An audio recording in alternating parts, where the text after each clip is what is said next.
Good morning to everyone present here.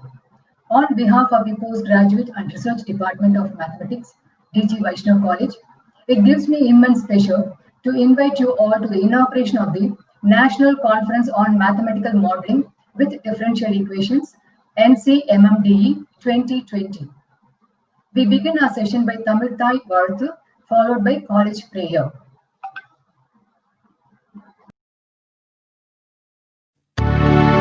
நீராறும் கடலொடுத்த நிலமடந்து எழிலொழுகும்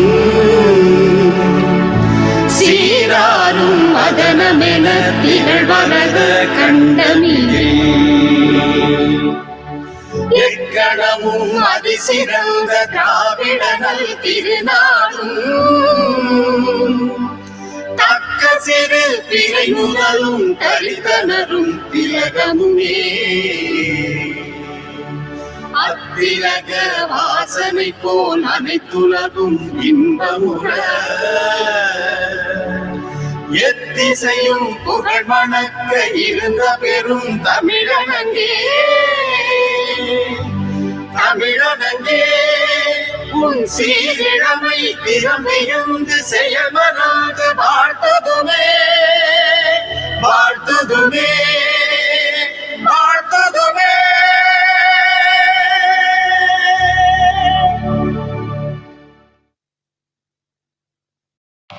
सत्यव्रतं सत्यपरं त्रिसत्यं सत्यस्य योनिं निहितं च सत्ये सत्यस्य सत्यं ऋतसत्यनेत्रं सत्यात्मकं त्वां शरणं प्रपन्नाः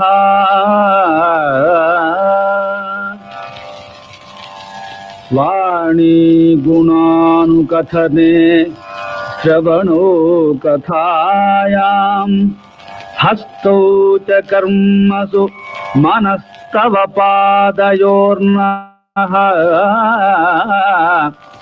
स्मृत्यां शिरस्तव निवास जगत्प्रणामे दृष्टिः सतां दर्शनेस्तु भवत्तनूनाम्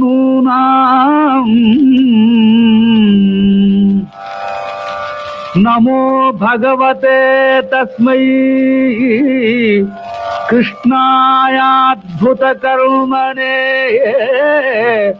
रूपनाम विभेदेन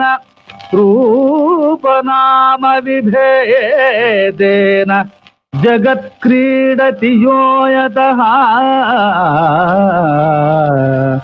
ॐ शान्ति शान्ति शान्ति.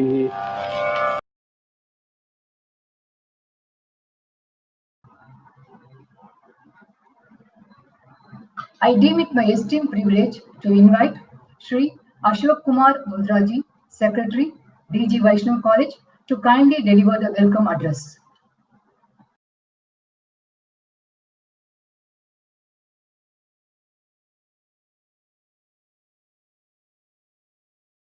Jai Shri Krishna to one and all.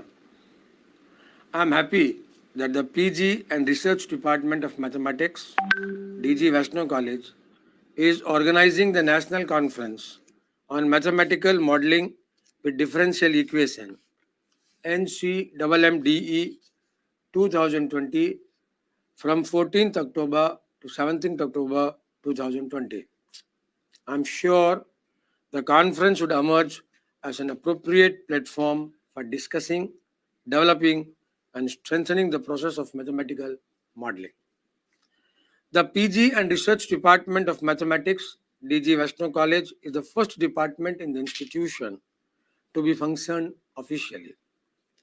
The first principal of our college, who himself was an esteemed mathematician, Sri Totadri Iyengar, was teacher to His Highness former President of India, Bharat Ratna, Dr. APJ Abdul Kalam, while he was pursuing his undergraduate program at Tiruchirappalli.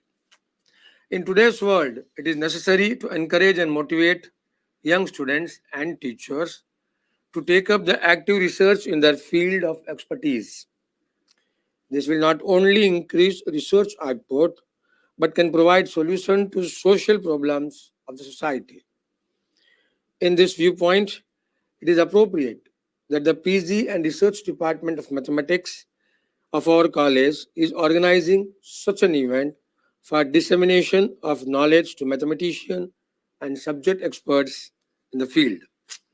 I strongly believe that sharing of knowledge has no limits. Scientific discussions and innovation should never be interrupted, even during unprecedented tough times like COVID 19, which we are currently experiencing. I appreciate the efforts of the organizers in conceiving and organizing this wonderful conference through online mode amidst this pandemic situation. I understand that many young and renowned academicians and researchers across the country are sharing their research experiences and contributions in this conference. I am also glad to know that there are 10 invited speakers whose lectures will be a platform for young researchers, scholars, students, not just to understand the subject, but would immensely benefit from this online conference. I warmly welcome all the invited speakers, teachers, students, research scholars, delegates, and professionals who are part of this national conference. I congratulate the principal of our college, Dr. Santosh Babu, organizers, invited speakers, and the event coordinators for their sincere efforts towards making this conference a grand success. I wish the conference all success. Thank you.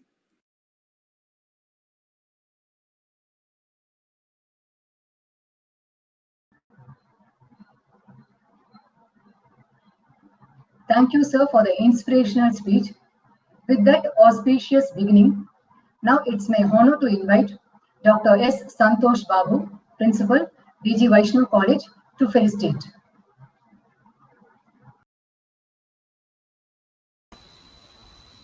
Good morning, one and all, in this August gathering. Jai Sri Krishna, respected Secretary Sri Ashok Mundraji, Head of the Department Dr. Venkatramanan, Professor Devadi, Professor Sivaraman, and other faculty members of mathematics, both day and evening, and the invited speakers who are here, and my dear participants. In the present scenario, a lot of technical events like this conference is going on in the world through online, and it also being done very successfully by the people. So from this you can understand one point, that though we have any problem, we are able to solve the problem very easily using some models. So considering that, we have the title chosen is mathematical model with differential equation. In a mathematical model, we have lot of problems, like we can find the width of the river or a canal without crossing it using the mathematical model. You can find the mass of the earth. We can find the temperature of the surface at the center of the sun. Estimate the yield of heat in India from standing crop. Find the volume of blood inside the body of a person. You can find the time it takes a satellite to reach a particular height. We can find out the student's mentality in preparing for the exams. We can estimate the average lifespan of a tube light we are using in our place. So what important is, we can choose the real-time problem. For real-time problem, we can correlate the real-time problem with the mathematical problem, and based on the mathematical problem, we can give the solution. And based on the solution, even you can do what? You can compare it with the real time, and if it not fits, and if it is not feel that, because always any solution will be correlated by the human brain. whether it is the solution given by the computer or whether it is solution given by mathematics, always the solution will be correlated by the human brain with the day-to-day need of the system.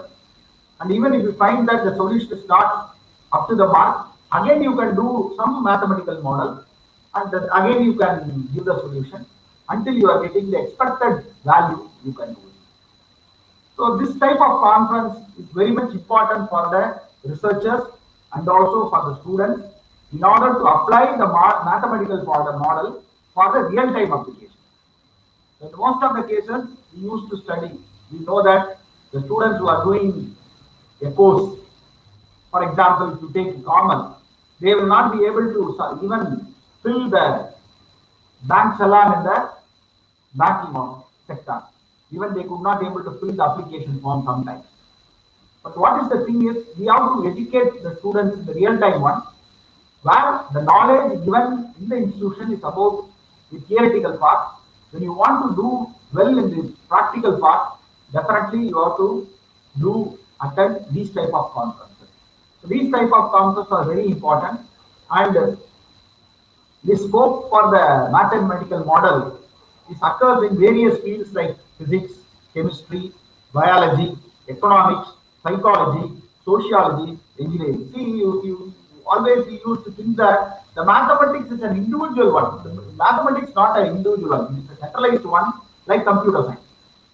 Actually, even I used to tell that during the early stage, we can have a computer science as a separate subject for the students. But now, in the present scenario, you should not have computer science as a separate subject. That has to be incorporated in each and every program, so that that program's outcome will use the knowledge of computers to serve the society.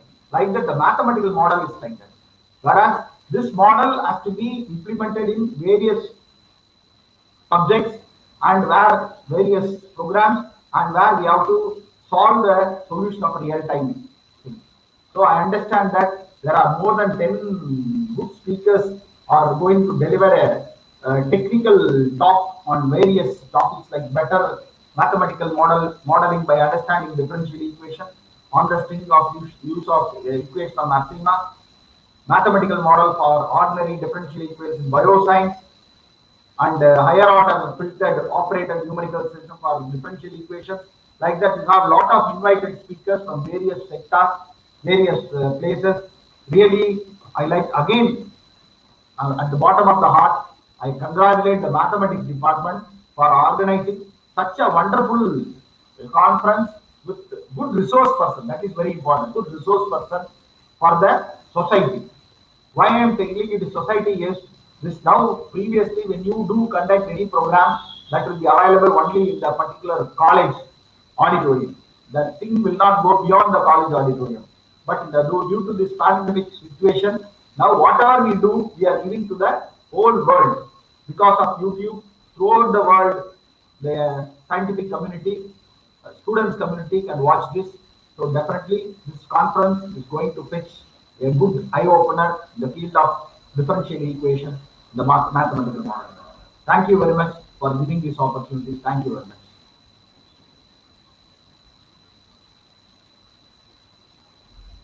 Yes.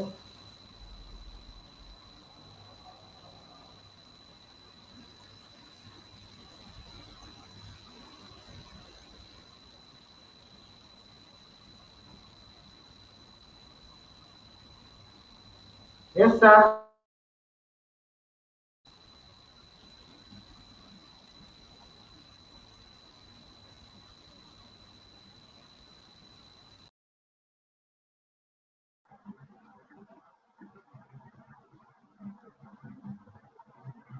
Thank you, sir, for those excellent explanation about mathematics and mathematical modeling. Now, I would like to invite Professor R. Venkatramanan, convener and head, postgraduate and research department of mathematics, to enlighten us about the conference. Good morning to all. Jai Sri Krishna. The National Conference on Mathematical Modeling with the Differential Equations aims to bring together academicians scientists, researchers, engineers, and industrialists under one roof to share their expertise, current research findings, and developments in different domains of mathematics.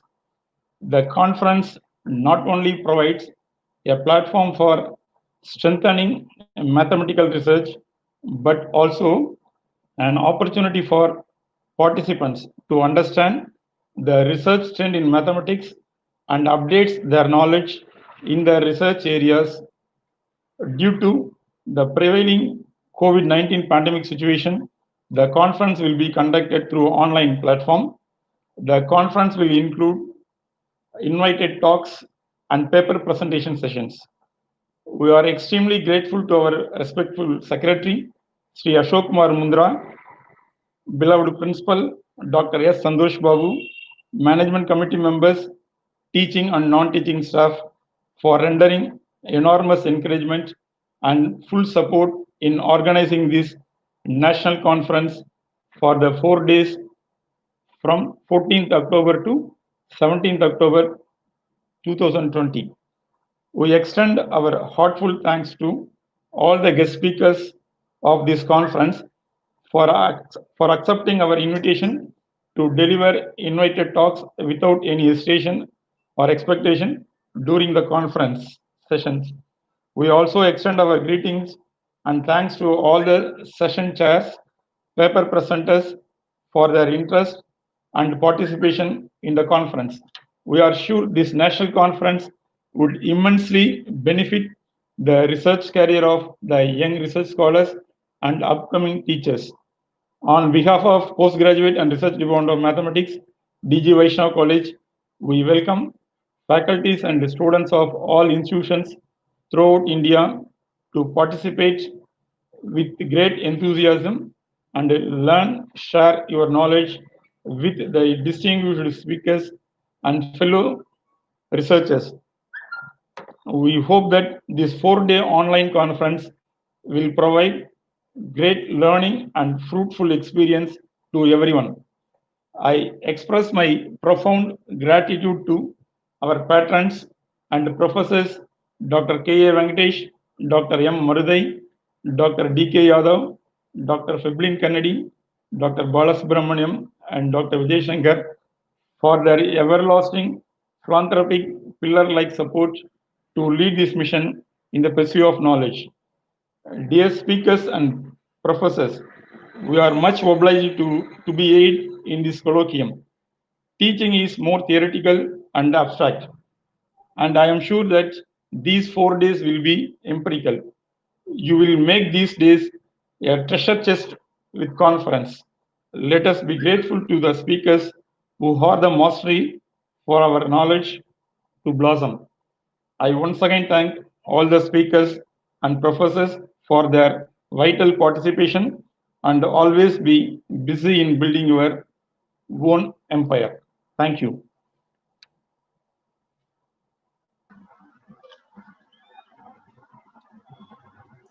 Thank you, sir. I thank Sri Ashok Kumar Mundraji, Secretary, DG Vaishnav College, Dr. S. Santosh Babu, Principal, DG Vaishnav College, who have been gracious enough to join us this morning for the national conference. Thank you, sir. And with that, we now come to the end of inaugural function. Our session continues with the invited talk on the topic, Better Mathematical Modeling by Understanding Differential Equations. I have the privilege of inviting Dr. Pradeep G. Siddeshwar, Senior Professor of Mathematics, CRIST, deemed to be University, Bangalore, India. Dr. Pradeep G. Siddeshwar has over 38 years of teaching and research experience. He has guided 22 PhD and postdoctoral students. Of these, 4 students were NET and SLED scholars, and 4 students are recipients of Young Scientist Award of the Indian Society of Theoretical and Applied Mechanics, IIT Kharagpur, India. Currently, 3 students are working for their PhD degree and are receiving scholarships from the Department of Science and Technology, Government of India. He has vast research experience and has received innumerable honors and awards. Research publications are over 150 in reputed international journals, that includes one in the Journal of Fluid Mechanics brought out from the Cambridge University, and has research collaboration with 28 researchers from India and abroad. Some of the awards and recognitions received by him are President of India Award 1983, Young Scientist Award 1992, Indian Mathematical Society Prize 1996, Chandana Award from the University of Windsor, Canada, Sir C.V. Raman Award, Royal Society Incoming Fellowship London 2007, Fellow Institute of Mathematics and its Applications February 2008, Visiting Researcher University of Nottingham 2010, Visiting Researcher National University of Malaysia 2010, Visiting Researcher Chile 2011, Fellow National Academy of Sciences 2012, Visiting Research Harbin Institute of Technology, Shenzhen, China, Visiting Research National Taiwan University, Taiwan 2019. His important contributions to the university are: he was instrumental in implementing mathematics practical components using FAST tools in undergraduate and postgraduate programs of the university. He was instrumental in bringing Centrex telephone facility in the Bangalore University. Also, was instrumental in suggesting to the pre-university board to introduce mathematics lab component. Was an active member in organizing Indian Science Congress and other academic activities in the university. Also, was associated with 3 research projects of ISRO, DST, and UGC. Dr. Pradeep G. Siddeshwar has visited more than 30 countries on visiting assignments or for delivering invited talks. It is indeed a privilege to have you with us, sir. Now I hand over the session to our resource person. Welcome, sir.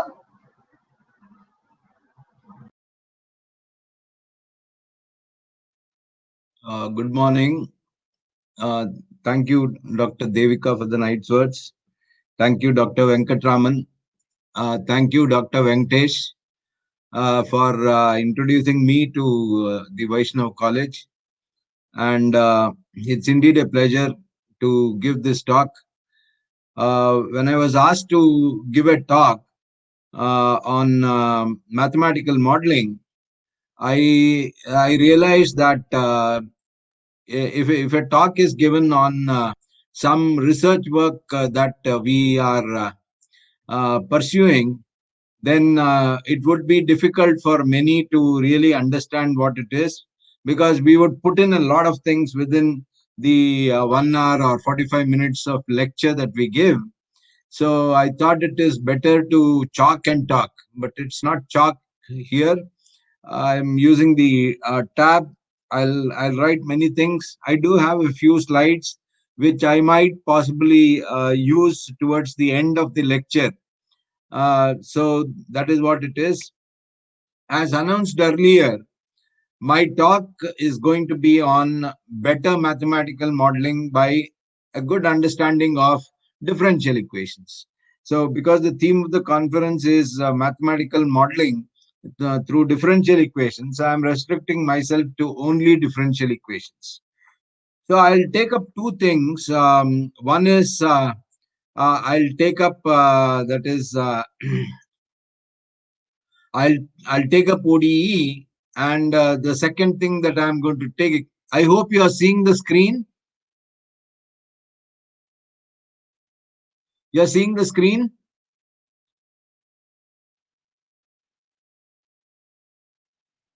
Hello? Yes, sir. Yes, sir. It is visible. Yes, sir. Okay. So Sir, can I'm we going now, to I'm going to talk about ODEs and PDEs, not in the usual classroom approach. I would like to do it slightly differently. I would like to talk about how to make a physical interpretation of the differential equations, single differential equation, system of differential equations, similarly partial differential equations. But since function of more than one variable is many a time not a well understood concept, I thought let me introduce a bit of simple calculus involving function of more than one variable, and then I'll move on to PDEs, both single as well as system of PDEs. And I am not going to solve any ODE or PDE here. My intention is not that. My intention is to somehow find something about the nature of the solution of the ODEs and the PDEs without actually solving them. But how do we do this? Without solving, how do you understand the nature of the solutions? See, we cannot understand the full nature of the solutions without solving them. That is obvious. But you will get a very good idea about what to expect from the differential equation. So, if we understand various aspects of differential equation, if we understand what the differential equations convey, what each term conveys, in fact, then that would give us a better idea about differential equations. No doubt, it will help us in a better mathematical modeling exercise. Okay, so I'll first start with ODEs. Okay, I'll start with this. So what I'll do is I'll just start with the very simple ODEs. Okay, let me do that. Very, very simple ODEs. This is just to recollect, only for completeness. So let me take this. So suppose you have dy by dx equal to lambda y. Okay, lambda greater than 0. Okay, so you know that solution is in the form of y of x, that is equal to a e to the power of lambda x. Now suppose I add y of x naught equal to y naught. So this will give me y of x. See, what will this give you now? These two together. These two together will give you y naught is equal to a e to the power of lambda times x naught. So this will give me a, that is equal to y naught e to the power of minus lambda x naught. So this will give me y naught into e to the power of lambda times x minus x naught. Okay, so you see here that when x is greater than x naught, okay, so what type of solution do you get? You get a solution in this form. Okay, so if x is less than x naught, of course, it's a different story. You know, this becomes negative. I'm assuming lambda greater than 0 for simplicity. So this is what I have. So now what I'll do is I'll consider another. It's a variant of this. So I have dy by dx. That's equal to minus lambda y. Okay, lambda greater than 0, just to ensure that this minus lambda is negative. So I'll take y of x naught, that is equal to y naught. So what will I get here? Okay, so let us see this. Straightforward. So I'm going to get y of x. It hardly takes 30 seconds. So I'll better do this. So I'll take this to be e to the power of minus lambda x. Okay. These two together, what do they give me? Y naught, that is equal to a e to the power of minus lambda x naught. So this gives you, okay, I'll write this again. So a equal to y naught e to the power of lambda times x naught. So this gives me y of x, that is equal to y naught e to the power of minus lambda into x minus x naught. So what do you observe here? When x greater than x naught, what do I get? I get a decaying solution. Okay, so this is what you have. So it is pretty obvious. This is a decaying solution, and what you have over there is an exponentially increasing function. Okay, this one. So we have understood this. Now we'll add one more feature to this. We'll add one more feature to this. So what is that? One more feature. So we'll take, I'm sorry. Yes. We'll take one more feature.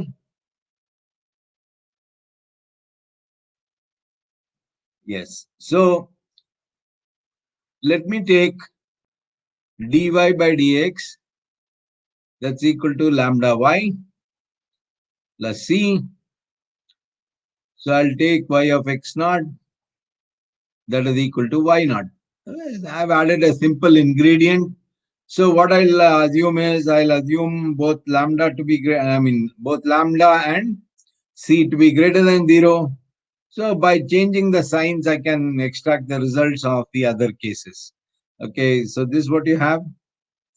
So now, what I can do here is, I can take this to be lambda times y plus c by lambda. Okay. So because c and lambda, these are constants. Okay. Because c and lambda, these are constants, I can write this as d by dx of y plus c by lambda. Okay, instead of y, I'm writing y plus c by lambda because d by dx of c by lambda is 0. So what does this mean now?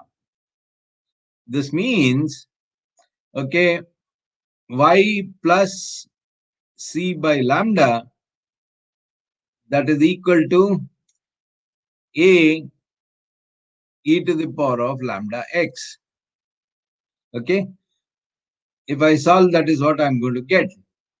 So like earlier, what do I do now? I make use of this.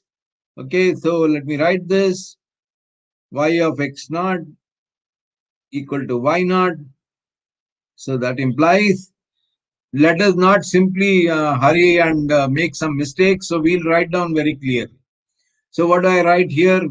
So I get y naught plus c by lambda, that is equal to a e to the power of lambda x naught.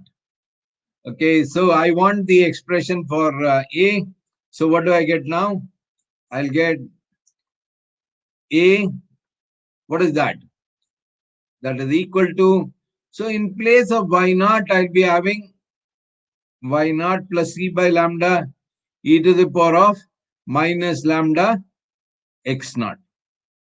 Okay, so I obtained the constant. So I need to write down the solution now. Okay, so from here, what do I get? From this term, what do I get now? Taking this a to be this. So I get, this implies y plus c by lambda, that is equal to, what is a? Y naught plus c by lambda into e to the power of lambda times x minus x naught. I'll assume x greater than x naught to be the interval of interest. So this is what I get. So what happens here now? Now there are two things which we see here. There are two things which we see here. One is, there is the actually translation of results. I'm going to remember only the results here from now on. I'm not going to bother about this solution. So what do I have here? Let us see. So if dy by dx, okay, if dy by dx equal to lambda y plus c, lambda greater than 0, okay, c greater than 0, then what happens here? Okay, instead of y, you have y plus c by lambda. So what is happening now? I am getting y of x to be minus c by lambda plus y naught plus c by lambda, okay, e to the power of lambda times x minus x naught. So this is y naught, okay, e to the power of lambda times x minus x naught plus c by lambda into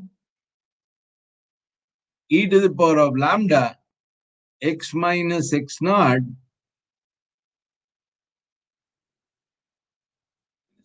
So let us check this. So I have minus c by lambda plus this.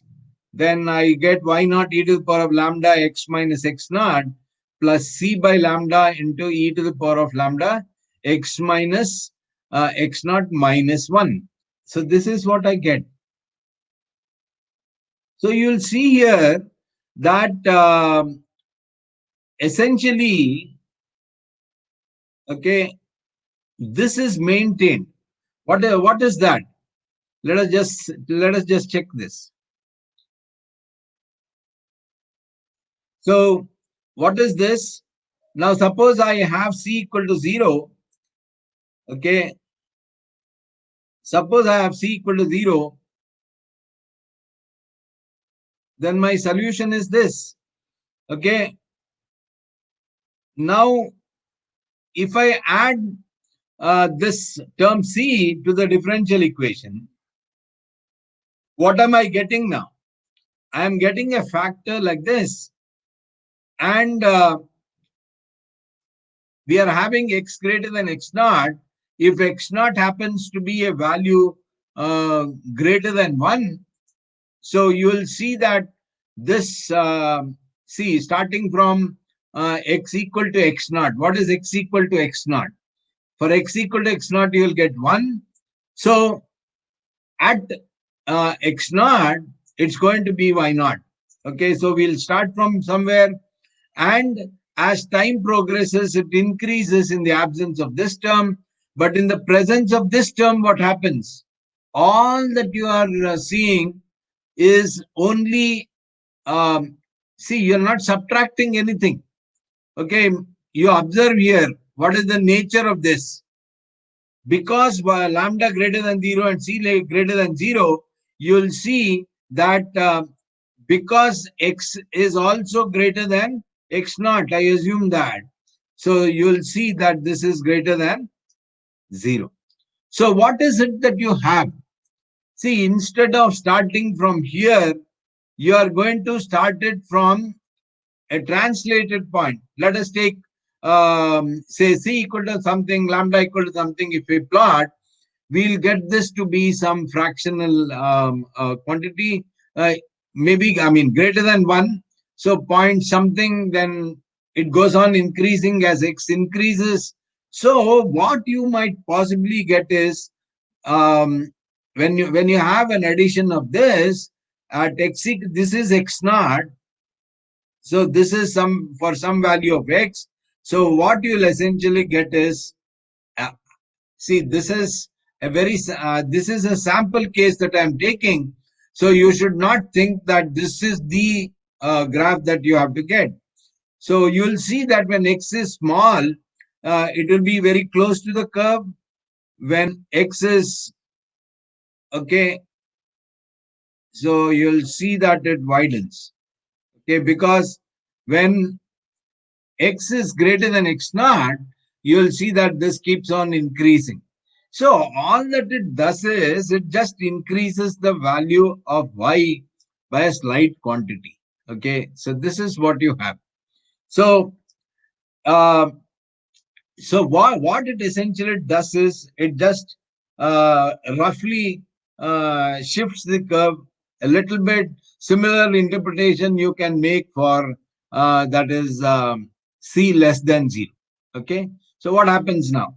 You would get some curve perhaps below this. I told you this is just a sample case I'm discussing. If C is negative, then my lambda is positive, lambda is negative, C is positive, or both are negative, then the situation can be quite complex. Okay, not complex. They'll be slightly different and a little more time to understand them. But roughly, this is what it is for the sample case. Okay, so this is what you have. So now, suppose I have to understand the differential equations now. Okay, with this understanding of a very simple case, what is it that I have? So suppose I have dy by dx, okay, equal to x minus y. Then dz by dx, I'll take this case. Okay, dy by dx is x minus y. I'm sorry, this is, I'm sorry, this is, I'm really sorry about it. So I'll take this to be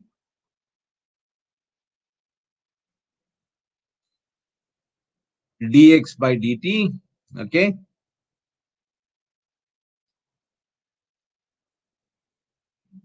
Dy, I'm sorry, I should have rubbed this also.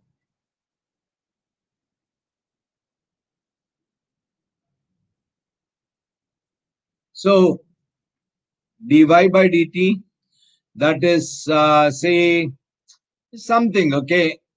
So I have, say, y minus x. Okay, so something like this. So without solving, how do I understand this? So I understand from these two equations that as t increases, x increases. Okay, in the absence of y, okay, y equal to 0. As t increases, x increases. Now, what about this? When x equal to 0, as t increases, okay, y increases. Okay, so it really depends whether from what point the I'm really sorry about this.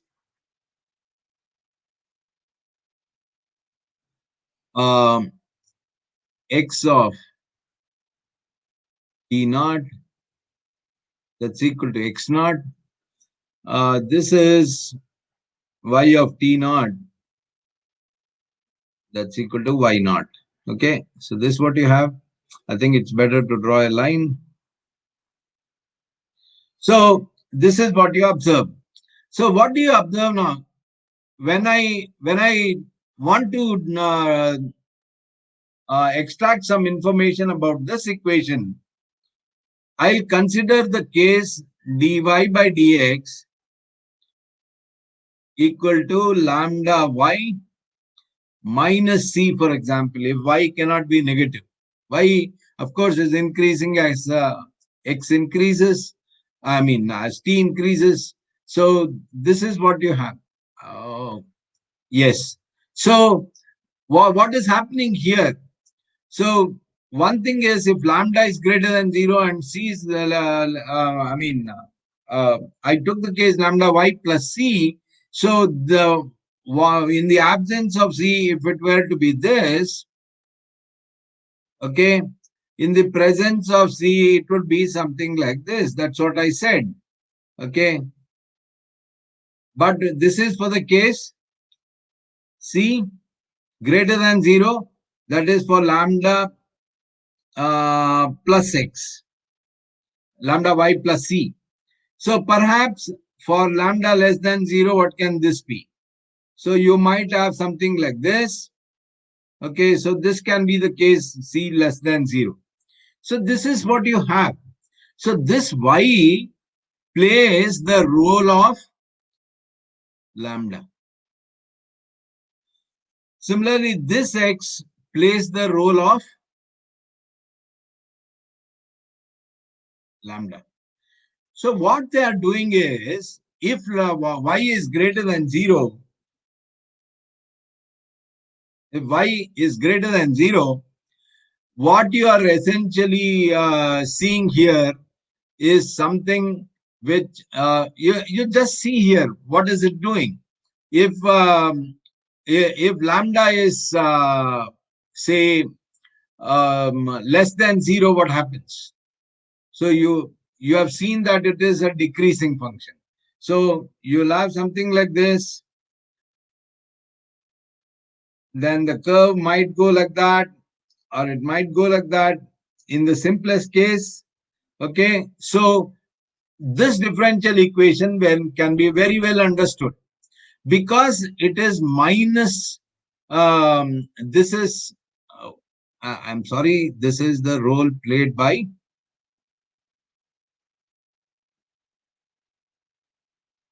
C.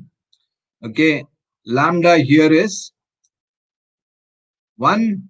So this again is the role played by C over here. So let us take this. So this C, that is Y, displaces the curve from the position which it would have been if lambda were not to be there. Okay. So if lambda is to be there, then this is the solution. So y greater than 0 will give me only that is c less than 0, this case. Okay. Precisely it is this case that I have for y greater than 0. Similarly this. So basically what is happening is, if y keeps on increasing with t, then what happens to this? Okay, what happens to this? Because c is less than 0 in this case. Okay, so what is happening if y keeps on increasing? The x keeps on decreasing. Okay, from here, from this case. So it is decreased in magnitude. So the influence, so the increasing nature of x is decreased by y, likewise with x. So this is the role that it plays. So now if you want to understand something on, say, likewise, you can take a constant and then analyze and do this. Now, another thing which we must see here is, suppose now I have d squared y by dx squared plus dy by dx. Okay, I'll take this to be a1, a2 plus a3 y, that's equal to some function of x, usual linear differential equation, linear ODE. So what do I see here? Now suppose I'll say that I have divided everything by a1. I've scaled everything by a1. So this will not be there. So this a2 which was there earlier will now be a2 by a1. This will be a3 by a1. F of x will be fx by a1. Okay. So I'll take it like that. So I'll assume that we have scaled by a1. So I'll have some differential equation like that. It's a normalized equation. So if suppose a3 is greater than 0, what is the nature of this solution? If I have a3 greater than 0 and a2 equal to 0, what is the nature of this solution? This is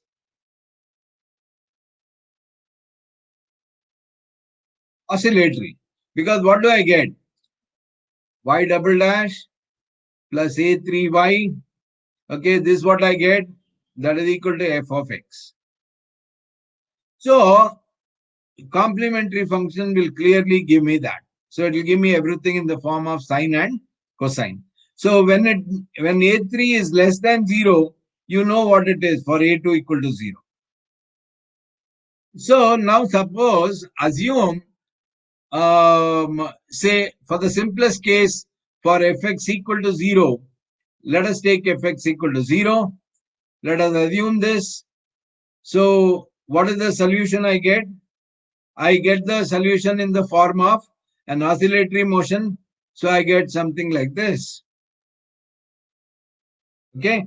Now what about this case? that is when A2 not equal to 0.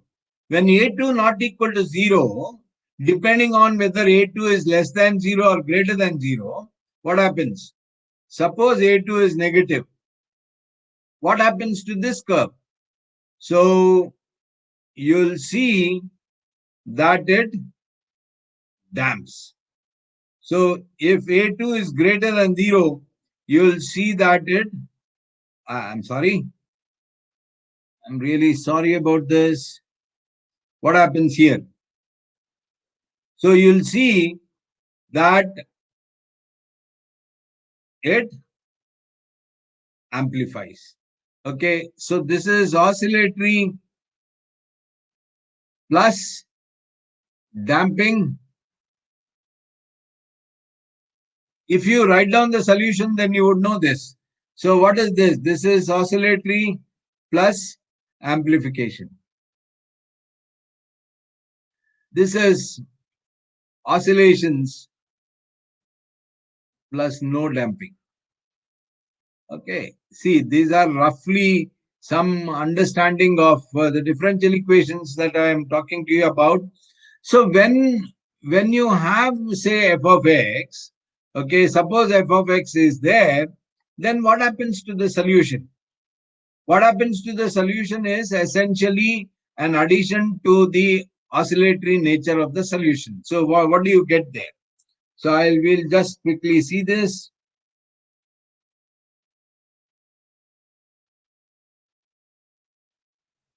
So you have y double dash plus a2y dash plus a1y, that is equal to f of x. So I'll assume, I'll assume oscillatory. Okay. So for a moment, I'll forget about this.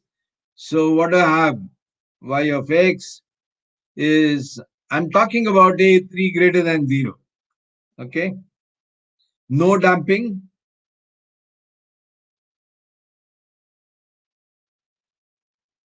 So y of x is a1 cos root a3x plus a2 sine root a3x plus the particular integral d squared minus a3 operated on f of x. So it depends on this.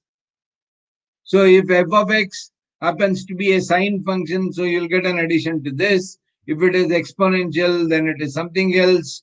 Okay, so you would get some, depending on whether this is an exponential, increasing, decreasing function. So basically, this oscillatory nature remains. So the magnitude, the positioning of the curve gets changed because of this.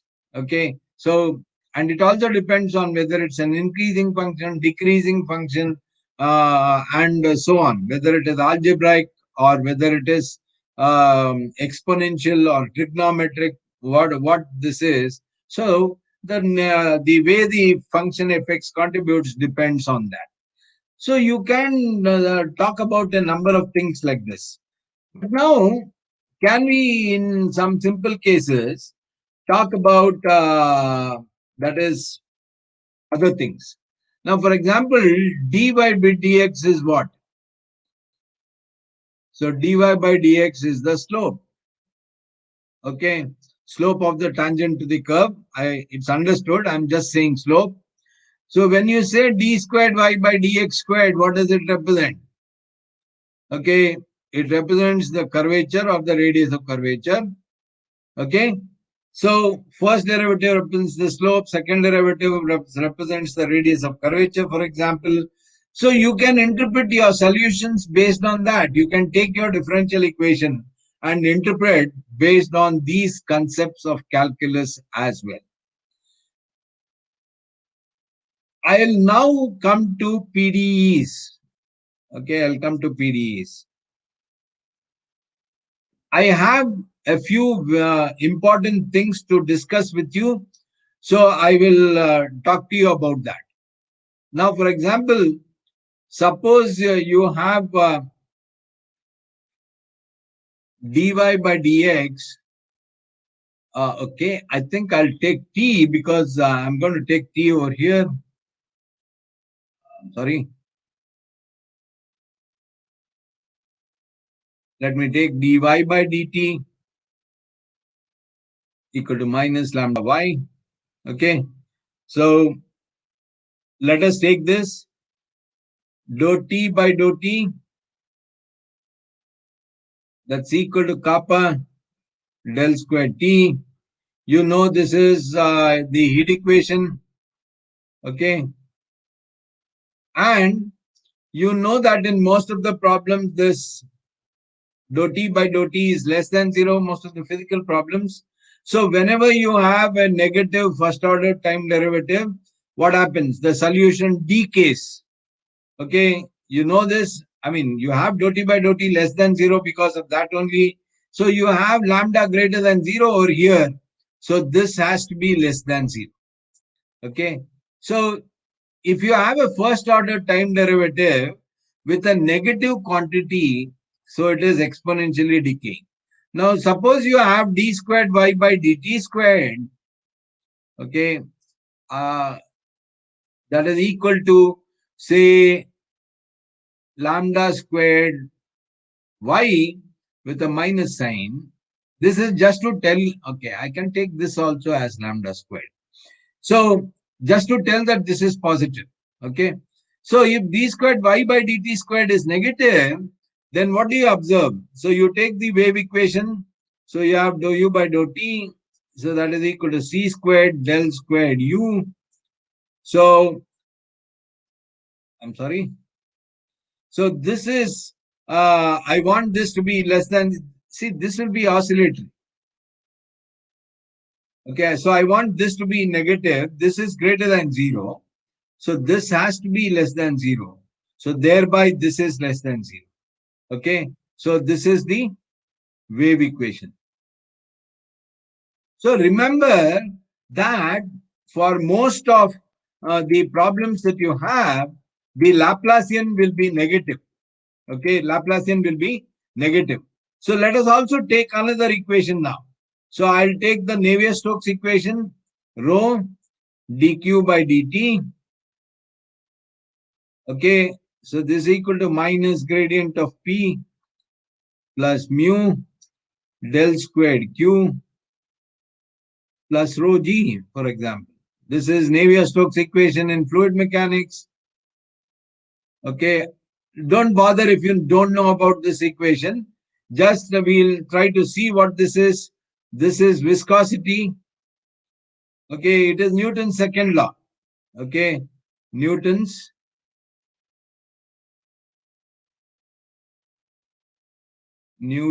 second law. So what you see over here, going by this experience, I'll take this to be negative. So this is an opposing force. Okay, because here we are considering unit mass. So instead of mass, I'm writing, sorry, I'm extremely sorry for that. Considering unit volume. Okay, so when you take unit volume, what happens? Mass is the same as density because volume is equal to 1. So this is a rate of change of linear momentum that is equal to the impressed forces.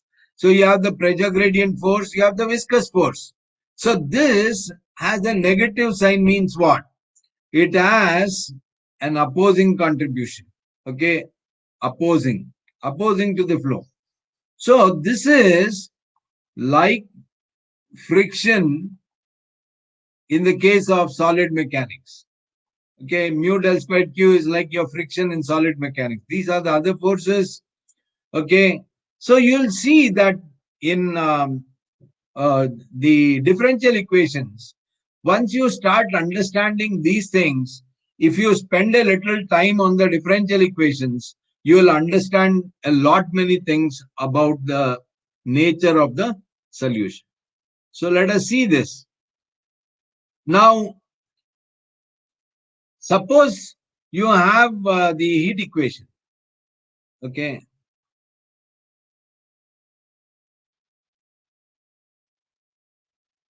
What do we generally write here? We write T greater than 0.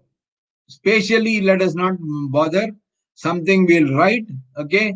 But when we take dou T by dou T equal to kappa del square T, we write T greater than 0. But for some of the problems in waves, so you have dou squared U by dou T squared. So you have C squared del squared U. Okay, so this is oscillatory phenomena. This is decaying phenomena, for example, most physical problems. But here, what do we write for some of the problems? We also find out D'Alembert's wave solution. We find the forward traveling wave. We find the backward traveling wave, meaning that T I can take from minus infinity to plus infinity. What is the meaning of this? So let us take this. What I'll do is, I'll take tau to be minus t. So I'll take the transformation t to tau. So what happens to this equation? I'll have dou t by dou tau into d tau by dt. That is equal to kappa del squared t. So what happens to this? So you'll get dou t by dou tau. That is equal to minus kappa del square t. Okay, so this dt by d tau is what? That is minus 1. So you get minus 1. So it is not the same as, so what is it? It is not the same as, not invariant. So this is not invariant under the transformation. What transformation I am using? I am using the transformation t to minus t. So this implies heat equation represents, okay, irreversible phenomenon.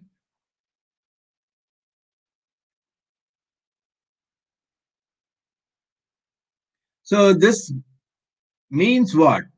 I cannot go backward in time. So t will have to be greater than 0. Whereas in the case of the wave equation, what happens? Let us take this. If suppose I do the same thing here, what happens to the wave equation? Dou squared u by dou t squared. Okay, so this is another problem that I'm taking. So c squared del squared u. So I take the transformation t to minus t. What happens here? You have t twice. So this is d squared u by d tau. Okay, so this I'm taking it as tau. So that is equal to c squared del squared u. Okay, invariant under the transformation t to minus t. So what does this represent? Represents reversible phenomenon. Okay, so this implies I can solve backwards in time. What does this imply? This involves I can solve backwards in time. Can be solved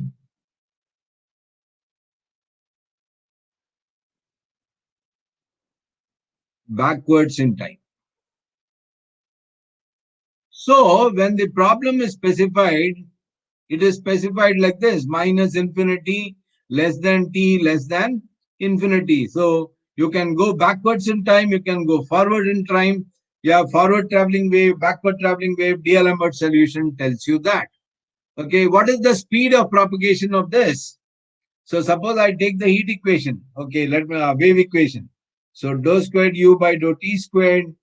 that is equal to c squared del squared u. So I take the speed of wave propagation. So I take the coefficient of del squared u. What is that? That is c squared. I take the coefficient of second order time derivative, that is 1. So forward and backward traveling wave. So now suppose I consider the heat equation, what happens?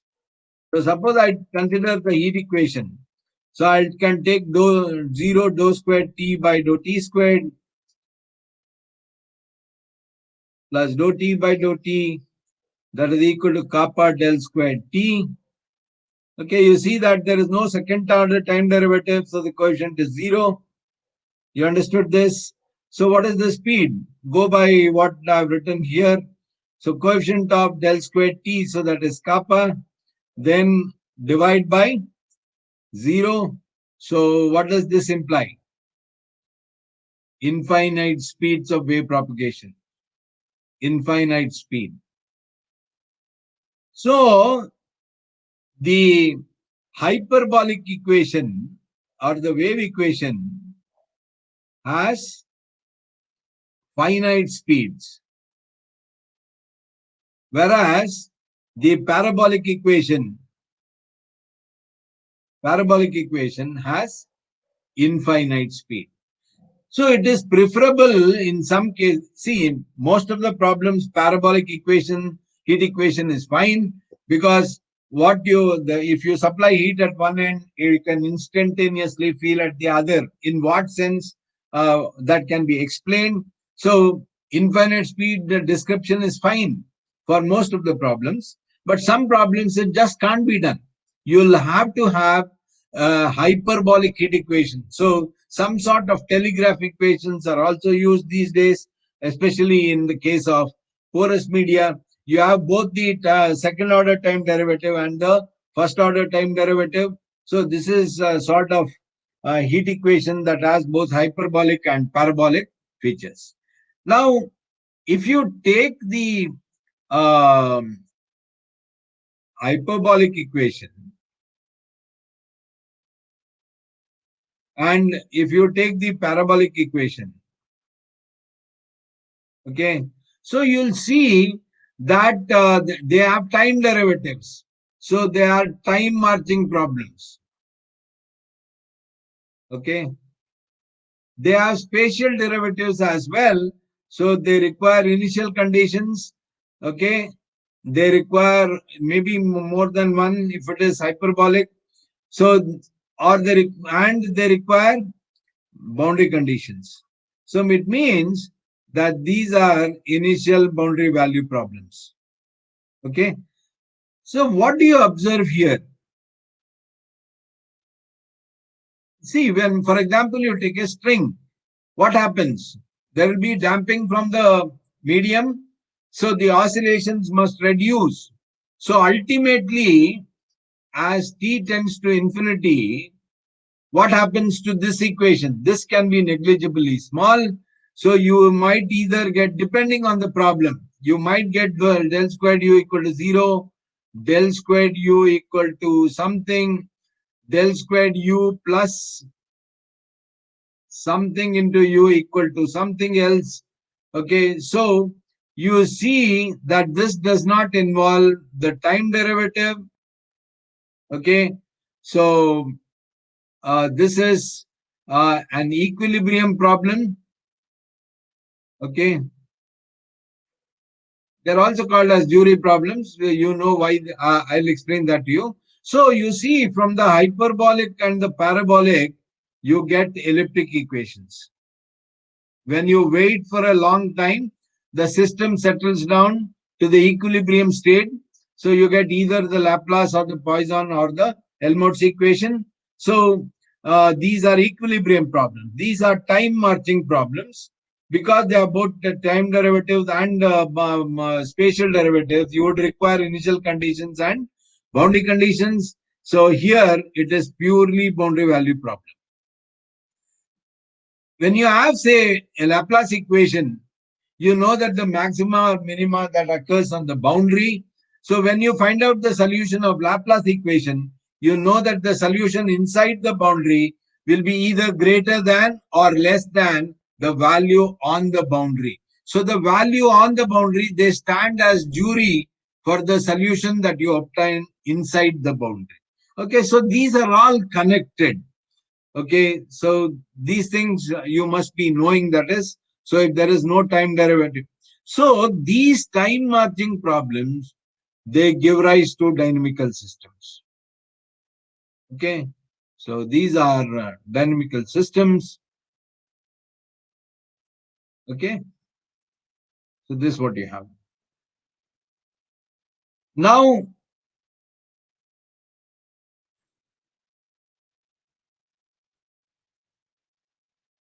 okay, so this is what you have.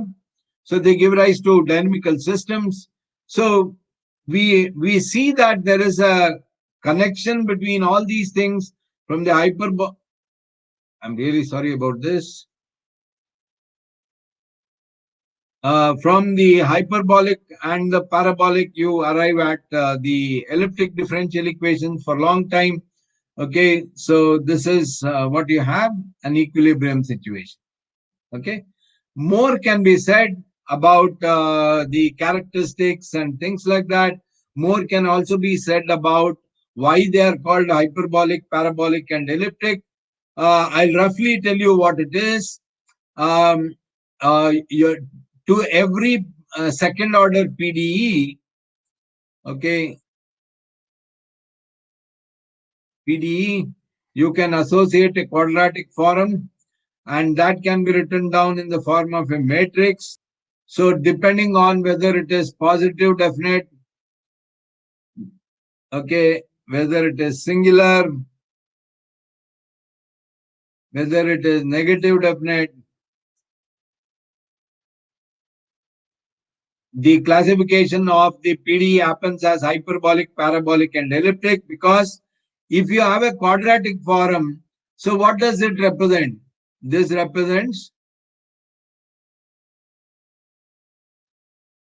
a conic section. So yeah, you see here that the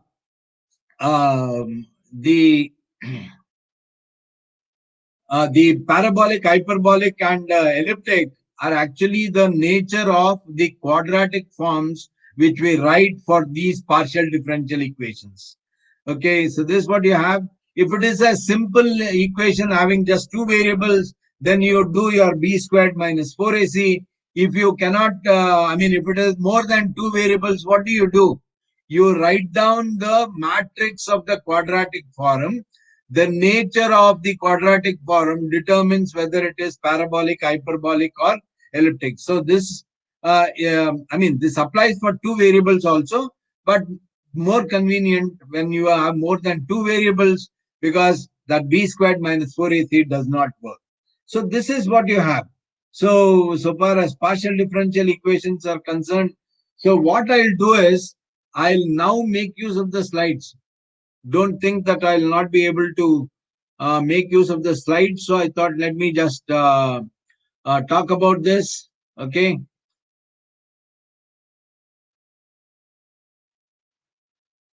Yes. So how to extract the physics? So let me quickly go through this, because I know that I have 10 minutes time. How to quickly extract the physics from the mathematics that I know. So let us take this differential, this function. What is the one good thing about this function? You have a maxima, you have a minima, you have concave downwards, concave upwards. Okay, you have all the ingredients necessary to explain whatever I am about to explain. So I'll take this. So now you see that it is increasing over here, it is decreasing over here, increasing over there. But the increase over there, it is concave downwards.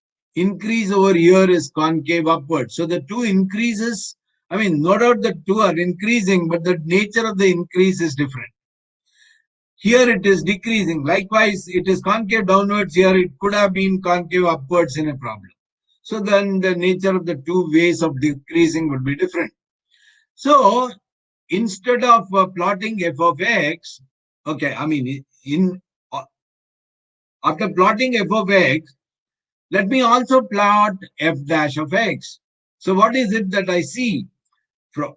I see that up to 4, okay, what is happening to the slope?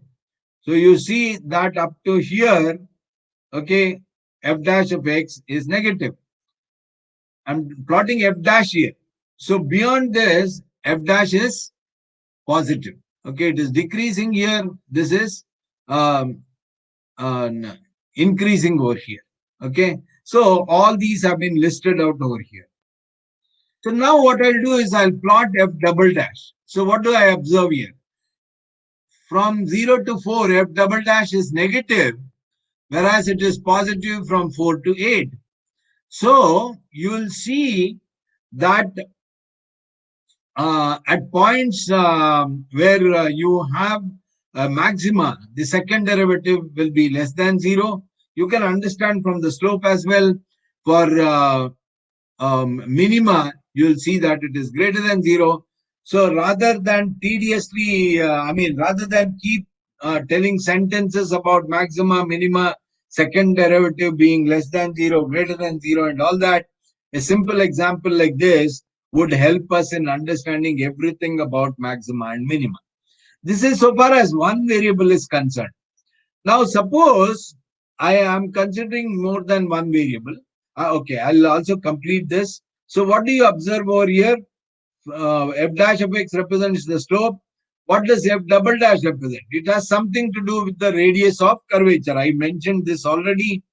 So now I will move on to partial derivatives. I'm sorry, meaning of partial derivatives. So let me take y squared plus xy plus x squared. I'll plot this. Okay, I'll make a plot suggestively here. So what have I done? I have plotted in the 3D plane. So I've taken this to be z. So I have changes in x from 0 to 10, y from 0 to 10, and I get the value of z between 0 and 300. So you find such a plot. So now, if I want to view this equation, if I want to understand this equation, what does the partial derivative, understand this function, what does the partial derivative of z with respect to x mean? What does the partial derivative of z with respect to I mean? I can see this here. So take the previous plot that I made over here. So you can see this plot over there. Okay, this line. So what can I think that to be? Okay, it is in the YZ plane. It is a YZ plane. So I'm varying x and getting this. So if suppose I take another curve over here, so what will that be? I'm fixing the value of x. I'm getting z as a function of y. So you take, if suppose this is z, so I fix the value of x. What happens to this? Suppose I take x equal to 2. What happens to z now? Z will be y squared plus 2y plus 4. So this will be function of one variable. So on this curve, along this direction, so what do I have? I have fixed the value of x and I am varying z with respect to y. So when I say x equal to 2 now, since it's z equal to y squared plus 2y plus 4, so it is a curve on this surface. So dou z by dou y will be what?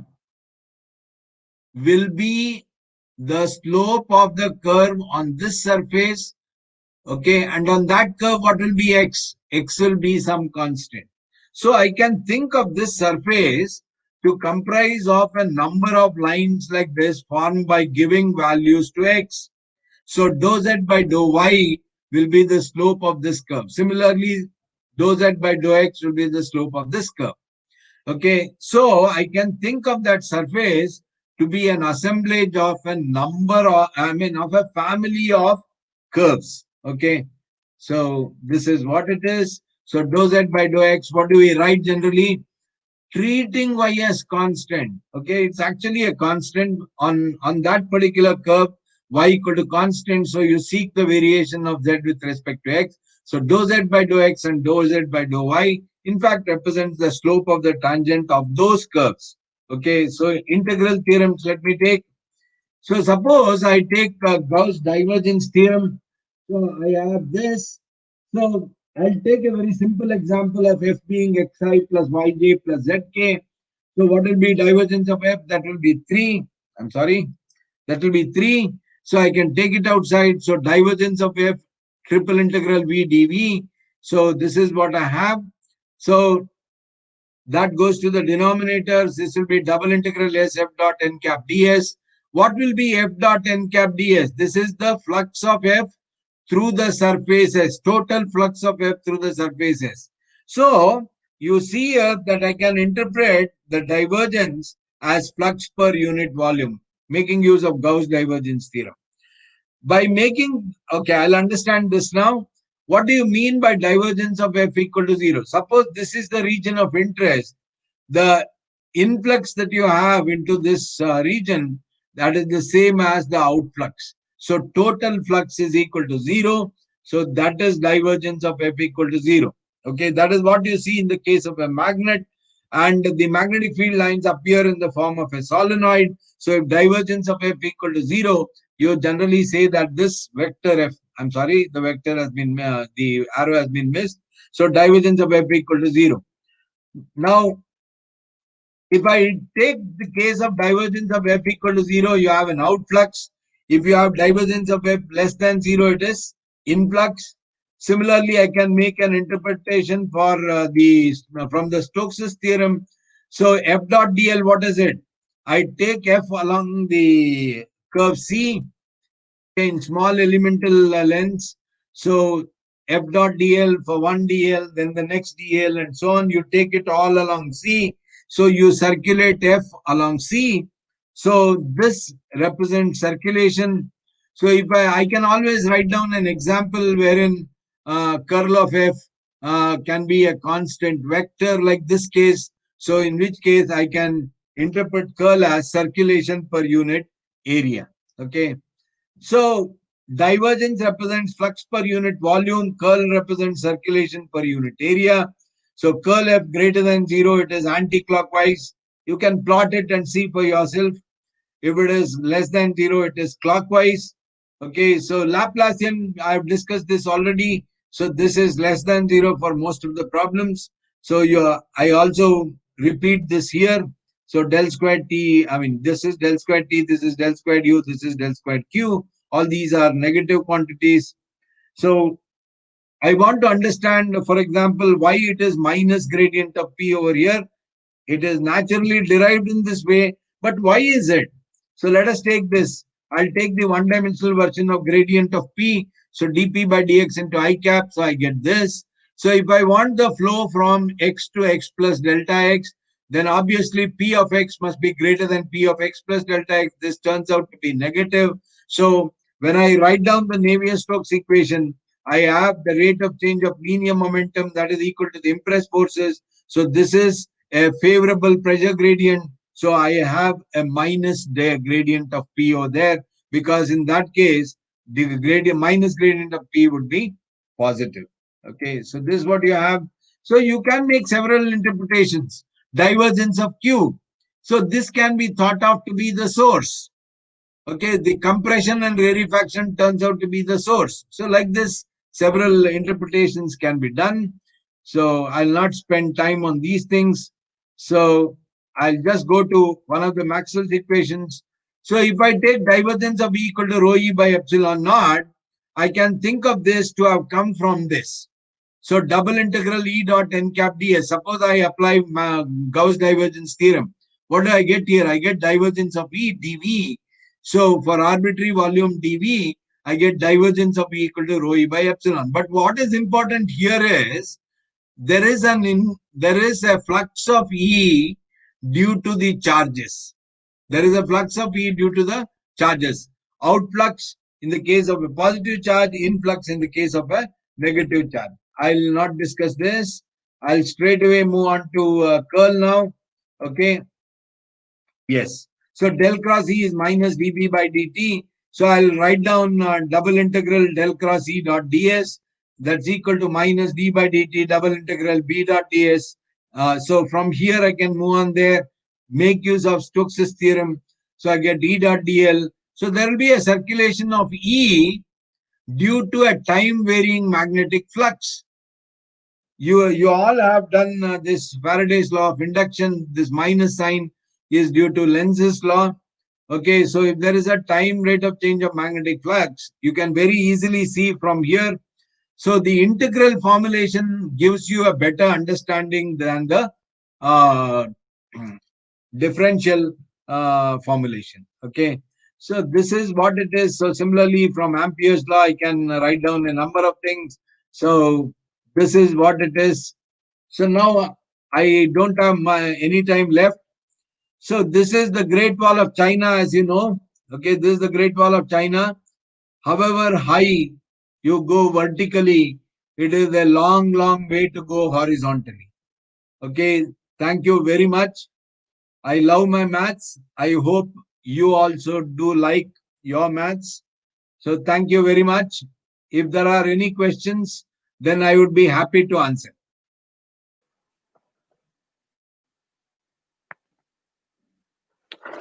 Thank you, sir, for your wonderful presentation. There are few questions from participants, sir. Yes. Sir, the question is? Yeah, how to discuss? Sir, how to discuss the possible solutions of one-dimensional wave equation, sir? One-dimensional wave equation, of course, you get the solution in the form of oscillatory sine and cosine. What else is it? And the particular solution, of course, depends on the initial condition and the boundary condition. Okay. Okay. Okay. The another question is? The differential equation discussed are simple and straightforward. What kind of differential equations that we can consider to solve more kind of like climate prediction? See, as I told you, this will give you a rough understanding of what each term can be, how each term can be interpreted. So when for example, people doing complex systems will vouch for this. They get very complex terms, so it is not as straightforward as this. So even in those cases, you can extract something on an average, in an average sense, what is the contribution of each term. So it is not a precise description of what that term represents or how the solution is going to be. You can get a rough idea of how the solutions are going to be like. Okay, you can expect something. That is what it means. Okay, sir. Yeah, depending on the type of problem that you are doing, deciding what type of differential equation do we use. See, as I told you, for example, if you have a phenomenon where there is decay, then and you know that it is variation of a quantity with respect to two variables, you can expect a heat equation. For example, there must be some diffusion in it, there must be decay. If you have a source, then there will be a source term. So like that, you keep on analyzing. If there is oscillatory phenomena, then of course it is wave equation. There must be some diffusion as well. Yeah, or you might have some damping in the equation, so you'll get a first order derivative. So you need to build on like that in order to write down the equations.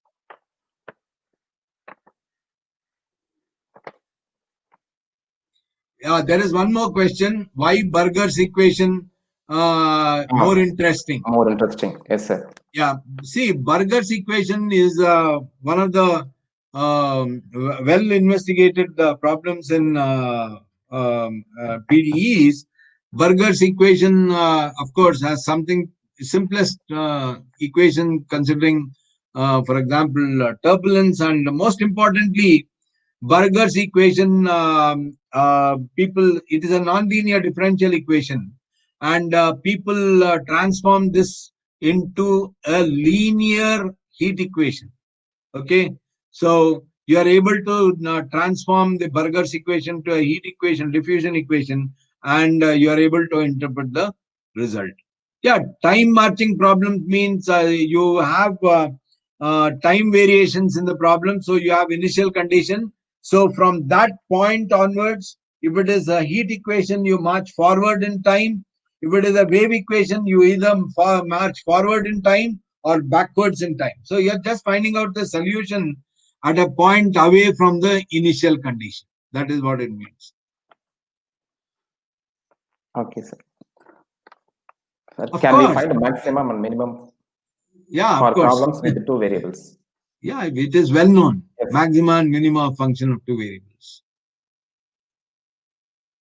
That you can look up some book, okay? It is very similar to what we have in the case of, it is essentially similar concept as that of ordinary calculus. Okay, sir. Any other thing? No, sir. No more questions, sir. Thank you, Okay. sir. Thank you, sir, for your wonderful presentation. Thank you very much. Okay, sir. It's my privilege to have been asked to propose a vote of thanks on this occasion. On behalf of Postgraduate and Research Department of Mathematics, DG Vaishnav College, I extend a very hearty thanks to the honorable delegates. I thank our most distinguished resource person, Dr. P.G. Siteshwar, Senior Professor, Department of Mathematics, Christ, deemed to be University, Bangalore. We are really astonished with your presentation, sir. Once again, I thank you, sir. Now we have a small break. We will start our next invited talk at 11:30 a.m. Thank you.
Good afternoon, sir. Good morning. Good morning, sir. அதான் You அது can share. Screen தெரியறதான்னு பாக்குறீங்களா? Okay, sir. Morning sir. Morning. எப்படி இருக்க? நல்லா இருக்கேன் sir. Okay. இப்போ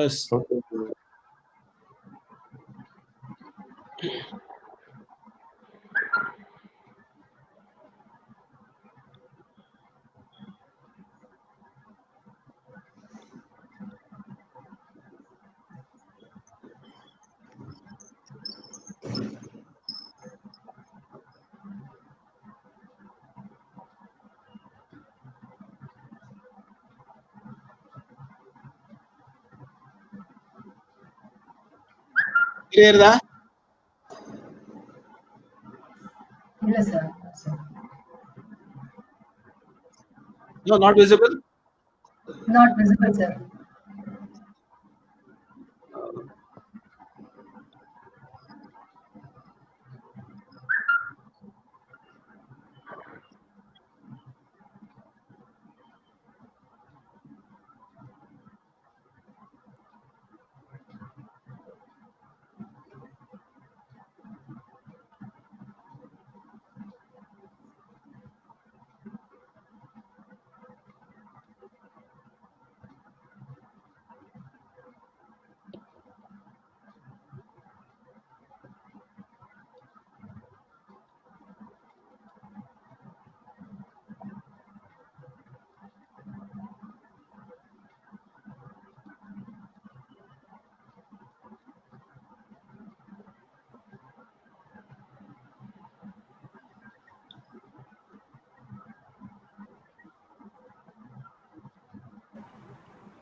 How about now? இப்போ தெரியறதா? Sir, it's a share screen கொடுத்துட்டீங்களா சார்? போட்டாச்சு. வருது சார். வருது சார். வருது சார். இப்போ வருது சார். ஷேர் ஸ்கிரீன் வந்தாச்சு சார். அப்புறம் மேல போறதா இல்லையான்னு பாருங்க slide. Okay sir. Okay fine. Clear sir. Okay good. Thank you, sir.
Good morning to all. On behalf of the Postgraduate and Research Department of Mathematics, I welcome you all to this session of talk by Dr. A.S. Vasudeva Murthy, Professor, Department of Mathematics, TIFR, Center for Applicable Mathematics, Bangalore, India, on the topic on the string equation of Narasimha. Dr. A.S. Vasudeva Murthy, former faculty and member of Management Board, convener and secretary of TIFR Center for Applicable Mathematics, Bangalore. His research interests are numerical analysis of PDE, of evolutionary time, and mathematical modeling of atmospheric phenomena. In his research and advisory career, he has more than 50 research publications to his credits, some of them with authors around the world, and guided several PhD fellowships.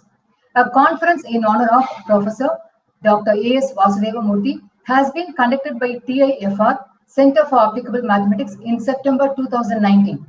Some of his recent work includes a first-order explicit-implicit splitting method for a convection diffusion problem, a learning algorithm for time series based on statistical features, finite element methods, research in India over the last decade, and many more.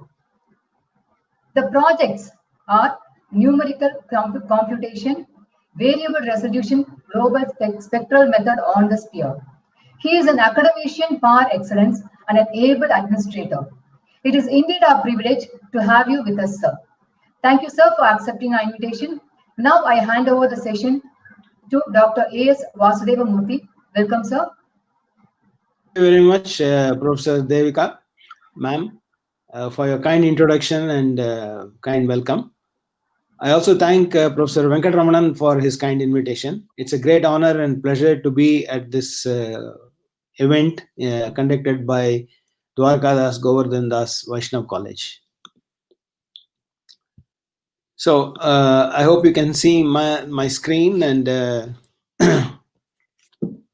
also you can hear me, I hope.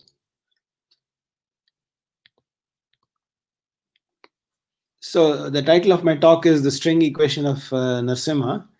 And this is a joint work with one of my project assistants, Pratik Sachdev, who did his master's from BITS Pilani. And he has completed his PhD at the Institute for Techno and Wissenschaft Mathematik at which is a Fraunhofer Institute in Germany. And you already heard about the wave equation from Professor Pradeep Siddeshwar. So this is, you can think, a more elaborate rather the Indian context of the wave equation.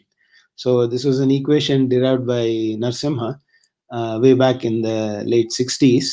And my talk will be based on the article that I wrote in this book, Connected at Infinity. And this is supposed to be a selection of mathematics done by Indians. And in particular, this wave equation goes by an Indian name, and which is very rare. So more details on this, you can just take a look at this paper written in this book. Okay, so what is this equation? This equation looks something like this. V has two components. V is a vector. It can be thought of as y and z components, and it's essentially looks like a wave equation if r is 0 and gamma prime is 0. And vx square is small v x square and wx square, and r is a constant. So we have a second order derivative in time followed by a first order derivative in time equals a coefficient multiplying the diffusion term d square v by dx square, and has a constant gamma prime, and an integral 0 to L Vx square, where Vx square is given below, plus a forcing term f0 of x comma t. So this equation goes by the name of Narasimha string equation. It also goes by the name of Kirchhoff, who derived it in terms of for a beam and not for a string. So I will give you the historical reasons for this, and mine will be not very technical at all. It's more an historical account and the context. And so let's start. So some details here. So for r equal to 0 and gamma prime identically equal to 0, this is the standard linear wave equation, which Professor Pradeep Siddeshwar wrote it down. in the first lecture. And this ignores the coupling between transverse and longitudinal displacements. That means if you allow, if you take a string fixed at two ends and then let it oscillate by pulling it, you'll see that it will have displacement in all the x, y, and z directions.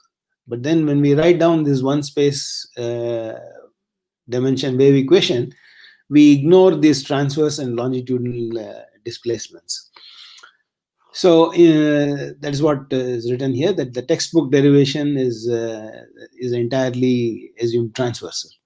That this was not true was realized by Kirchhoff and also Lord Rayleigh, and more such models followed, taking into these kinds of this one. But then by R.N. I mean Narasimha. It was perhaps Narasimha's rigorous derivation that prompted the great Euler scholar Truesdell, and a well-known authority to the history of mathematical foundations of continuum mechanics, to write a letter to him regarding the usage of this. I'll come to this more later.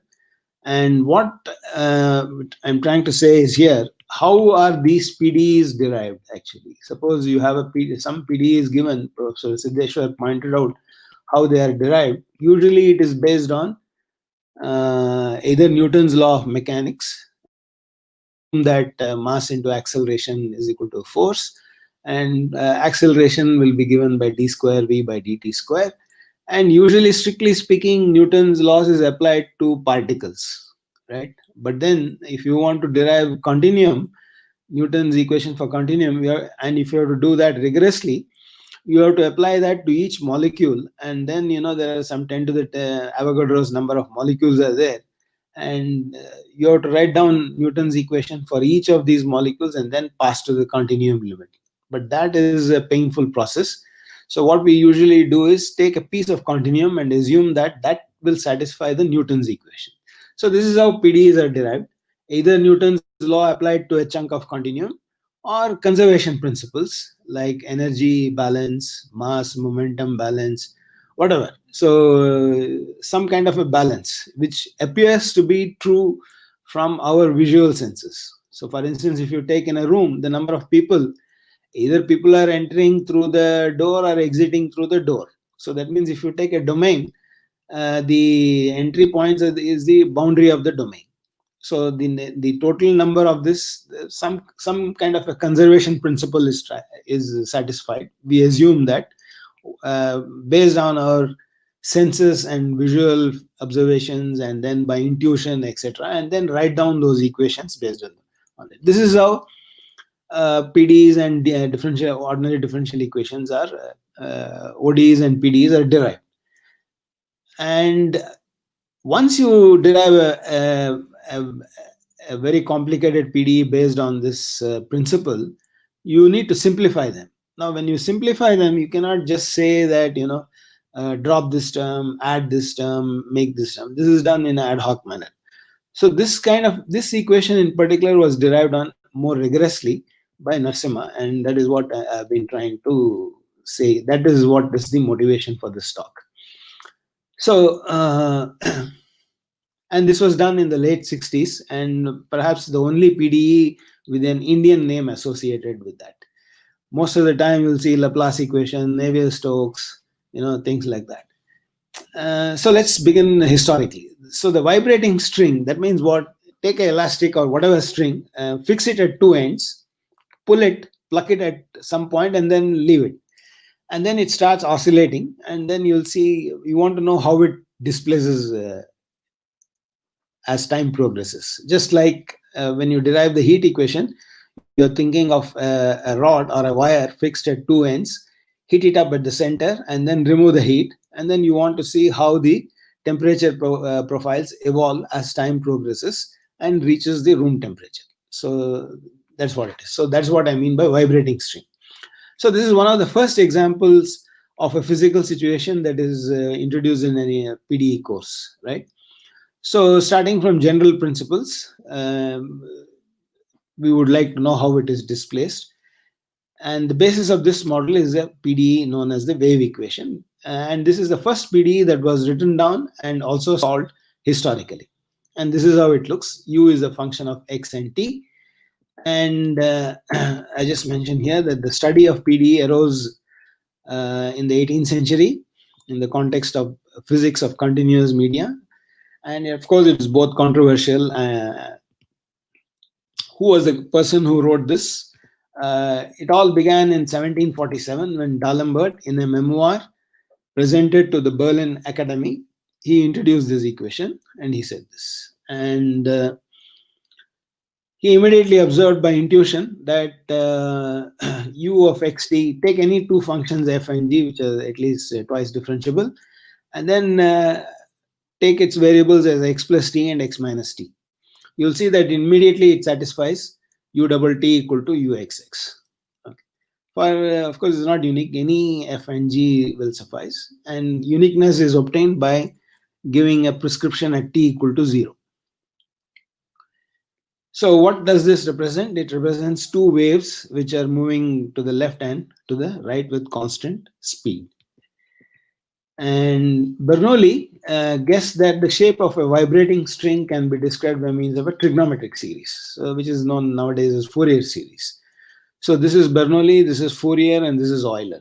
So it took Fourier's work on the heat equation to show that Bernoulli was on the right track. So at the same time, D'Alembert developed the theory of PDE in order to model the vibrating string. So both D'Alembert and Euler solved the wave equation using what we call as the D'Alembert solution, which doesn't use the trigonometric series. This f of xt and f of x minus t I wrote is called the D'Alembert solution. Okay. So that doesn't use, and there was a controversy which was recorded by Wheeler and Crummet. What they say is that there was a great debate which raged between Euler and D'Alembert and Bernoulli. What should be the solution to a wave equation? That is, whether it should be smooth or with what kind of function. See, when you pull a string, it looks like a tent, right? So that point near that is not differentiable. So the question is whether you should allow such functions or not. And apart from that, there were also some philosophical issues like that. See, whether what you think and write down as the equation really represents the physical phenomenon or not, that is a big controversy, right? We see something and we think that this is the principle by which this is happening, and then we write down the equation. But whether the equation knows that it has to satisfy that physical phenomenon is not clear, right? We think it should satisfy, but the equation doesn't know. So whether the equation actually represents reality or not, that kind of questions are always philosophical, and still till today we have no definite answer for this. Which is why that famous article by the physicist Wigner, who said the unreasonable effectiveness of mathematics in physics. So anyway, coming back to this, Bernoulli was, of course, a traditional guy, and coming from a distinguished family, the Bernoulli brothers, as we know. And of course, he was not as good a mathematician as D'Alembert and Euler, but nevertheless, he had this debate about, whether actually it represents physics or not. Okay, so what he said was, he asked his readers to listen to the string. So he was not trying to, being rigorous. He was just giving sort of intuitive feelings for the solution. So he wrote down this kind of infinite series of trigonometric functions, which later Fourier used, and then afterwards Riemann justified it rigorously, saying that you can take an infinite series, represent an arbitrary function in terms of a series if it is 2 pi periodic, etc. After all, we know that natural numbers and integers can be represented exactly, and then rational numbers in terms of fractions. But then irrational numbers we cannot represent exactly, right? And we can only write it approximately. And that is why we have given it symbols like square root 2, pi, e, and all that. So similarly, people in those days, functions, they only knew about sine, polynomials, that kind of functions. So can there be a function which cannot be written down explicitly, but it comes as a limit of a series, right? Just like irrational numbers. For instance, square root 2, We write up to 1.414 and then keep quiet, or for pi 3.1415. We know that you can find the other decimal places, but then exactly we cannot represent that number. So a similar thing can hold for functions as well. Apart from sine, polynomials, and other functions which we know explicitly, there can be functions which we cannot write it explicitly, but they come only as a limiting case.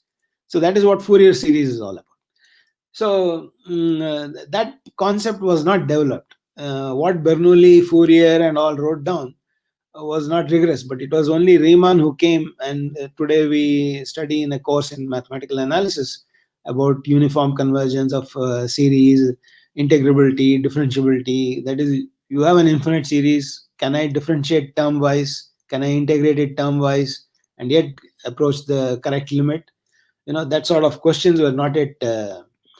So this unclear connection between a physical phenomenon and its mathematical description, was that is what people were discussing in those days and arguing, except only few of them. The few included only Euler, Bernoulli and D'Alembert and such people. Okay, so D'Alembert, you remember, wrote down that solution f of x plus t plus g of x minus t. Euler actually wrote down this other term also. That is because he had a course in ODE. Because in ODE, if you have a second order equation, then you need two conditions, right? Just assume that what Professor Siddheshwar also wrote in his lecture, he had two initial conditions. So, for instance, if you have u double t equal to uxx, assume that u is just a function of x, but unknown function of time. So then the right hand side will be a known function, and so you will have a ODE. If this u is a function of x and t, suppose it is independent of x, that means it's a second order ODE, right? D square u by dt square is equal to something known. In that case, you need two conditions, a condition on the position and velocity.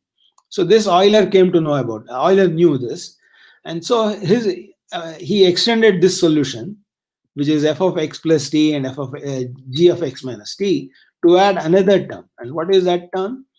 That will take care of the second condition, namely ut. That is, if you have a second order ODE, you will have x0. If x double dot equal to some known thing on the right hand side, you need the initial conditions x0 and x dot 0. So the first expression takes care of at t equal to 0, and the second one will take care at y dot at 0, y0 and y dot 0. So this is Euler wrote down this. And as mentioned here, g is string's initial configuration and h is its initial velocity.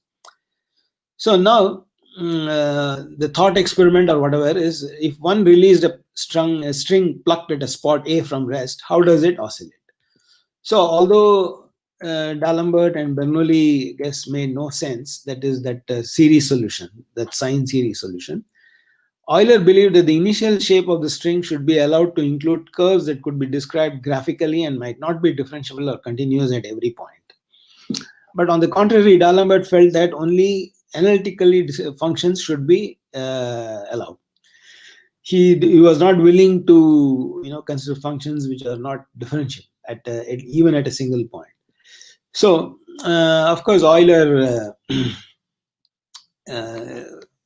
disagreed, and then later Schwartz developed this theory of distributions, which is calculus for non-smooth functions, and as you know, he got a Fields Medal for that. And Truesdell remarks, who is Truesdell? I'll come back to later. Truesdell is one of those pioneers in trying to make mechanics more rigorous. And he said D'Alembert seemed to work out equations only to prove the worthlessness of an analytical description of nature. So then Euler had a vision for this but so what was the dispute concerned? The type of functions which could be allowed in analysis. And Euler had the bold opinion that any function should be allowed, even if it is not differentiable. But of course, he did not do anything about it. It's only, as I mentioned, Laurent Schwartz, who developed this theory of distributions. He was in France. He visited TFR Bombay, and his lectures are recorded. And if you know Professor M.S. Narasimhan, he worked under Lawrence Schwartz for his PhD. Now, how does this solution look like? Suppose the string is infinitely long. So that means we are solving for x in the whole of R. So the Euler solution tells us that two half-sized copies will depart to the left and right. So it's two waves, x plus t and x minus t, which moves one to the left and one to the right. On the other hand, if the string is fixed at 2 points, and the Euler solution predicts that it will go from A to B to C and then D to E. That means it goes down like this, becomes flat, completely flat, and then goes down, it becomes like this, and then goes like this. And this may be surprising. What about the sine waveforms which plucked guitar strings are supposed to do? So real life strings are subject to further damping forces. So what this solution says, it goes on like this forever. But we know that this is not true. It will come to rest after some time. And this is because we have not included friction in this. And so this jerky pattern will follow forever. And suppose you actually made an experiment and made the measurements and compared it with the solution, just to check if the equation really predicts what it's supposed to predict. So somebody did this experiment. They put a graphical paper on the board, pulled the string where it is held, and released. So once it is released, using this graphical paper behind, you can make the displacement, make the measurements of the displacement. So here is a plot of the displacement versus time. So what is plotted here is u versus t at a particular location. So that location is around this. If the interval is from 0 to 1, x is roughly around the midpoint. Okay. And as time progresses, that oscillation, what you see is the solid line represents the solution to the equation, whereas the dashed line is the observations made from this experiment. And we see that as time progresses, the disagreement becomes wider. Okay. On the other hand, if you add the friction term, the agreement is reasonably better. So which means you need to have, if you have a real life string and you want to really predict this, you should include this damping term. And this is not new, because even in projectile motion, you remember in our physics class when we studied projectile motion, what we do, we predict from this, we solved x double dot equal to minus g, right? When x double dot equal to minus g, the solution is a quadratic. And then what did we use predict with this solution? What is the maximum range, and at what angle you should throw the projectile so that you will get the maximum range, correct? And we all found out in our college days or in +2 that if you throw at 45 degrees, your projectile will get the maximum range. But then nobody bothered to go back and check in the field actually by throwing at 45 degrees whether you really got the maximum range or not. We just wrote down the solution and forgot about it. But actually, when you go and check it out, you will see that it is not true at all. And that is because that equation is only valid in vacuum. We have not included the resistance. Once you include the air resistance, the solution is not easy to calculate.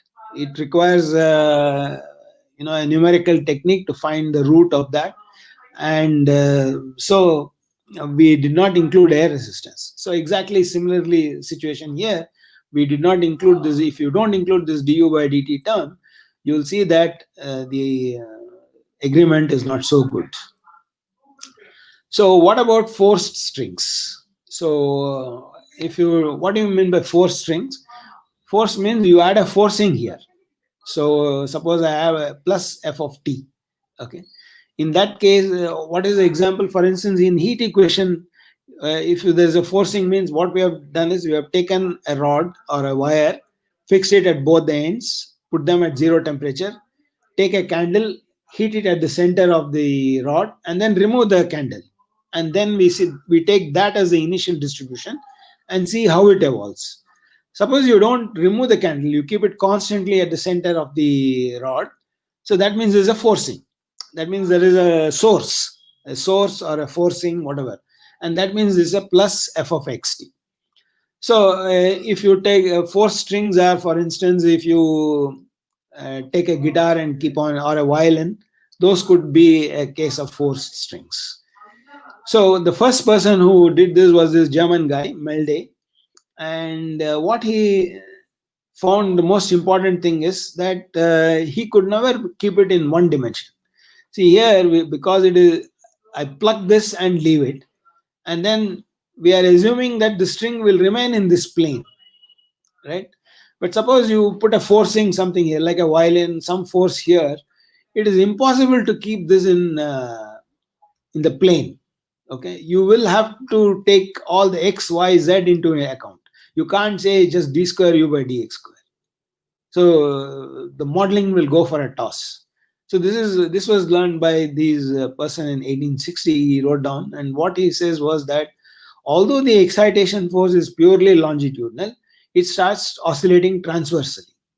So here is an observation, experimental setup. So what we have here is string fixed at these two ends, and then some forcing is given and observed. So this is the first mode of plane observation, and you'll see that it is still in the and this is the third mode gets excited, and as you keep increasing the forcing, it becomes tubular. So initially it is in in the plane, but then as you keep increasing the forcing, it becomes three-dimensional. So our modeling is not right. So all these figures is taken from this paper written by Ames sometime in 68, and he wrote down these equations as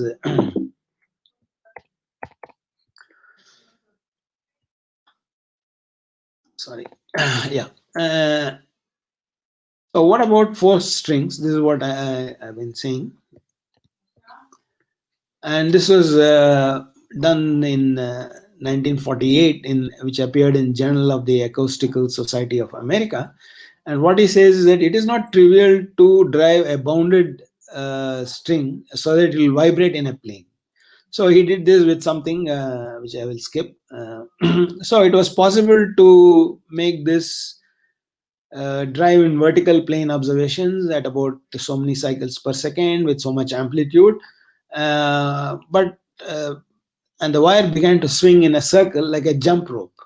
So if you see children playing a skipping with two people holding the string at one end and one child in the center jumping up as the two people keep oscillating the rope, you'll see that they will have some difficulty in keeping it in a plane. This inspired Professor Ramakrishna, who was at the Institute of Science in Bangalore, and this is him. He lived between 21 and 2011, and he was considered to be a doyen of acoustics in India. He, for instance, designed the faculty hall at IISc and Madras University auditorium also. If you go to Madras University, the auditorium inside that, the acoustics for that was designed by Ramakrishna. He was born in Vijayanagaram and he got his MSc from BHU. He received a scholarship to go to US, and then anyway, what was his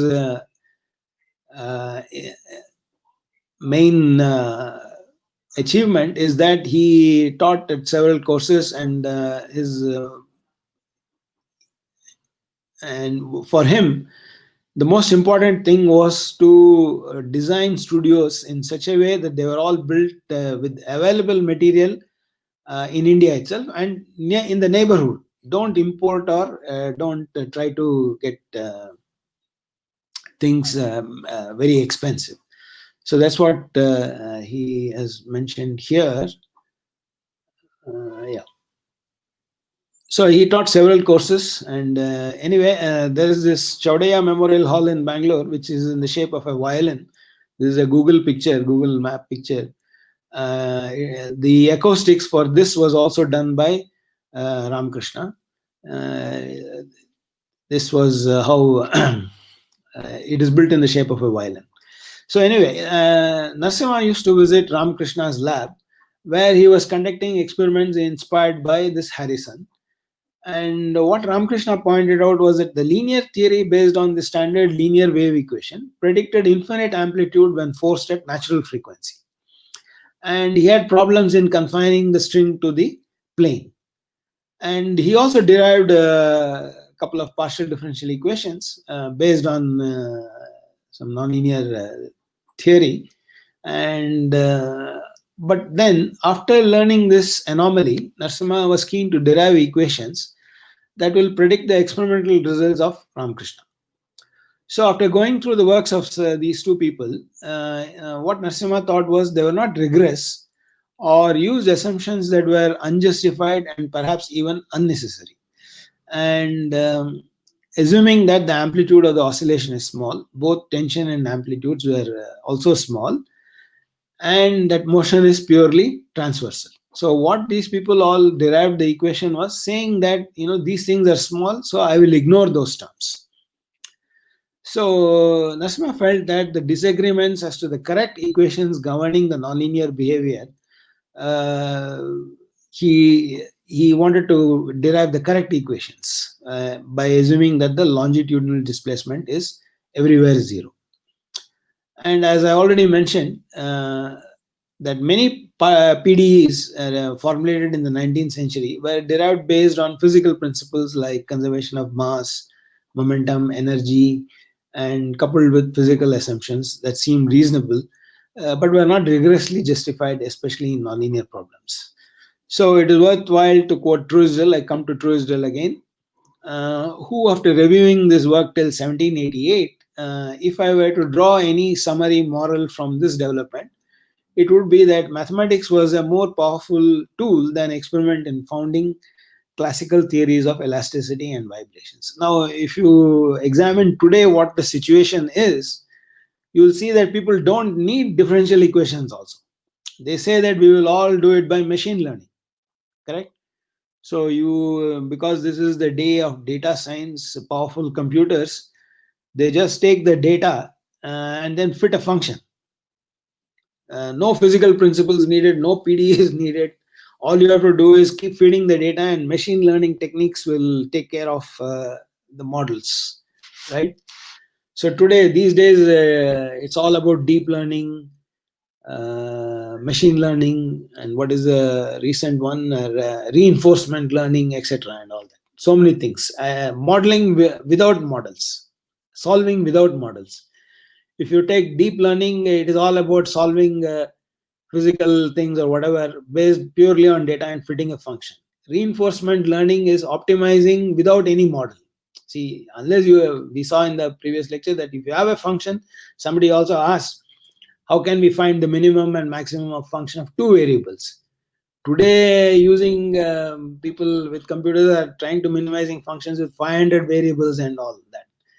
And that is called reinforcement learning. So without having any function, you want to optimize. So if mathematics was the pure, so what we have moved is, from the early days, as Truesdell says, instead of experiments, they were doing mathematics because that was cheaper. And then a lot of experimental methods came. And today, these are all computational techniques with the deep learning and convolution neural networks, reinforcement learning, recurrent neural networks, what have you. So here's a picture of Narasimha, who was also the father of this LCA project. And he derived the wave equation. So first, let us see how is the classical way the wave equation is derived. So what you assume is that the displacement vector has three components. That is displacement in x, y, and z. And v is the velocity. So that means partial derivative with respect to t. U will have units of length. Ut will have units of velocity, meters per second. So we assume that u and v are smooth maps from 0 to some interval. So that is the length of the string, 0 to L. And the cross section of the string can vary when stretched, and so the density or mass can vary with x and t. So if you denote m of xt to be the mass per unit length, that means the density into cross sectional area. So density will be kg per meter cubed, And so when you multiply the cross section meter square, then you will get kg per meter. So that means mass per unit length. So by balancing force on an arbitrary segment, so you take a segment like this, it is stretched by the tension Tx plus delta x and T of x. And this is nothing but Newton's law. So what you have is mass into acceleration is equal to the force. What is the force? One is the artificial force which you actually introduce on the string, or because of the tension. The tensile strength or tension on the string is matched between Tx2 and x1, or Tx plus delta x and T of x. So where Txt represents the force experienced by the segment to the left of x due to the segment right of x. Okay. And similarly, the force that segment right of x experiences minus of this. And so when you can write this as between x1 and x2, the integral of dt by dx. Remember, we don't know what t is. So we have this equation, mass into acceleration, because v is velocity, m into dv by dt is acceleration, and this is the force, that is the tensile force, and whatever external force like pulling the string, or violin, you're playing a violin or whatever. So that forcing is given in terms of f of xt. So this is a kind of Newton's second law applied to the continuum in this region, x plus delta x and x. So we're treating this as a particle, and then writing down the Newton's equation for that. So now to complete the equation, we need a model for T. And since the tension is a contact force, and for string it acts in the direction of the tangent to the curve, so we can take T of xt to be equal to T tilde into ux by norm of u of x. Norm is the usual Euclidean norm, and T tilde is the tension multiplying the u. So for perfectly elastic material, we take it as E equal to norm of u of x. So remember, this is just the usual norm, that is square root of, if capital X is equal to x, y, and z, then norm of x is nothing but square root of x square plus y square plus z square. And this is Young's modulus, E is Young's modulus. And so when you plug this inside this quantity, you will get three different equations for u, v, and w. And E is the Young's modulus. So you have wave equation in each direction. So there's no coupling at all.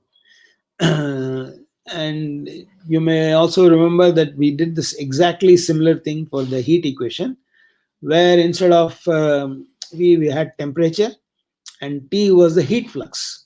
And the T heat flux can be, you have to model that heat flux. So if you use Fourier's law, it is minus k times ux, and so you will get dv by dt equal to d square v by dx square, where E plays the role of thermal conductivity. Instead of modulus, Young's modulus, you'll get thermal conductivity, and then you'll get this kind of an equation with first order derivative here.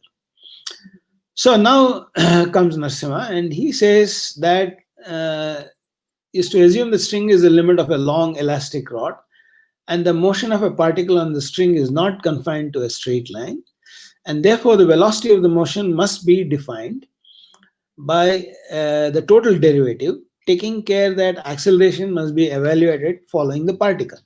So what he is saying is basically use Lagrangian coordinates. So that means psi equal to x plus u, and the inverse is given, let us say, by in this fashion, assuming that u is smooth and invertible by inverse function theorem. And now you consider an arbitrary segment lying between this, and instead of just x1 and x2, you apply it to everything is same except that you do in Lagrangian coordinates, psi1 and psi2. And again, you go through the same procedure, namely you write it as an integral between psi1 and psi2, and so this time from either you can say change of composition, differentiating a composite function, or Reynolds transport theorem. What you will get is he uses the conservation of mass, and finally instead of m, just partial derivative of dv by dt, you'll have to include u times d by dx. Remember, for Navier-Stokes also, or Burger's equation, we had a similar term. So if you see Narasimha's equation, this is exactly, if you remove this ud by dx, then this is exactly same as what you'll get here. So his first technique is to use Lagrangian coordinates.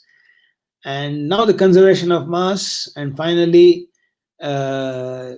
using this conservation of mass, you can write down the equation further. That is, you have written m of xt in terms of m0, and t has 3 components, and the tension in this 3 components is given in this fashion, and lambda is given in this fashion. Now this is all modeling elastic materials, and it is a classical result, and I will not discuss much about this, but it is available in elastic books. What Narasimha told me was that he got these expressions from mathematical theory of elasticity by Loeb, Loeve. He picked it up from that. So all these are constants. So let's come to the final expression. So the final expression looks something like this. We assume that the external force is 0, and then you will have 1 minus ux dy dt of ut equal to this expression. These are very similar, but here you see the coupling.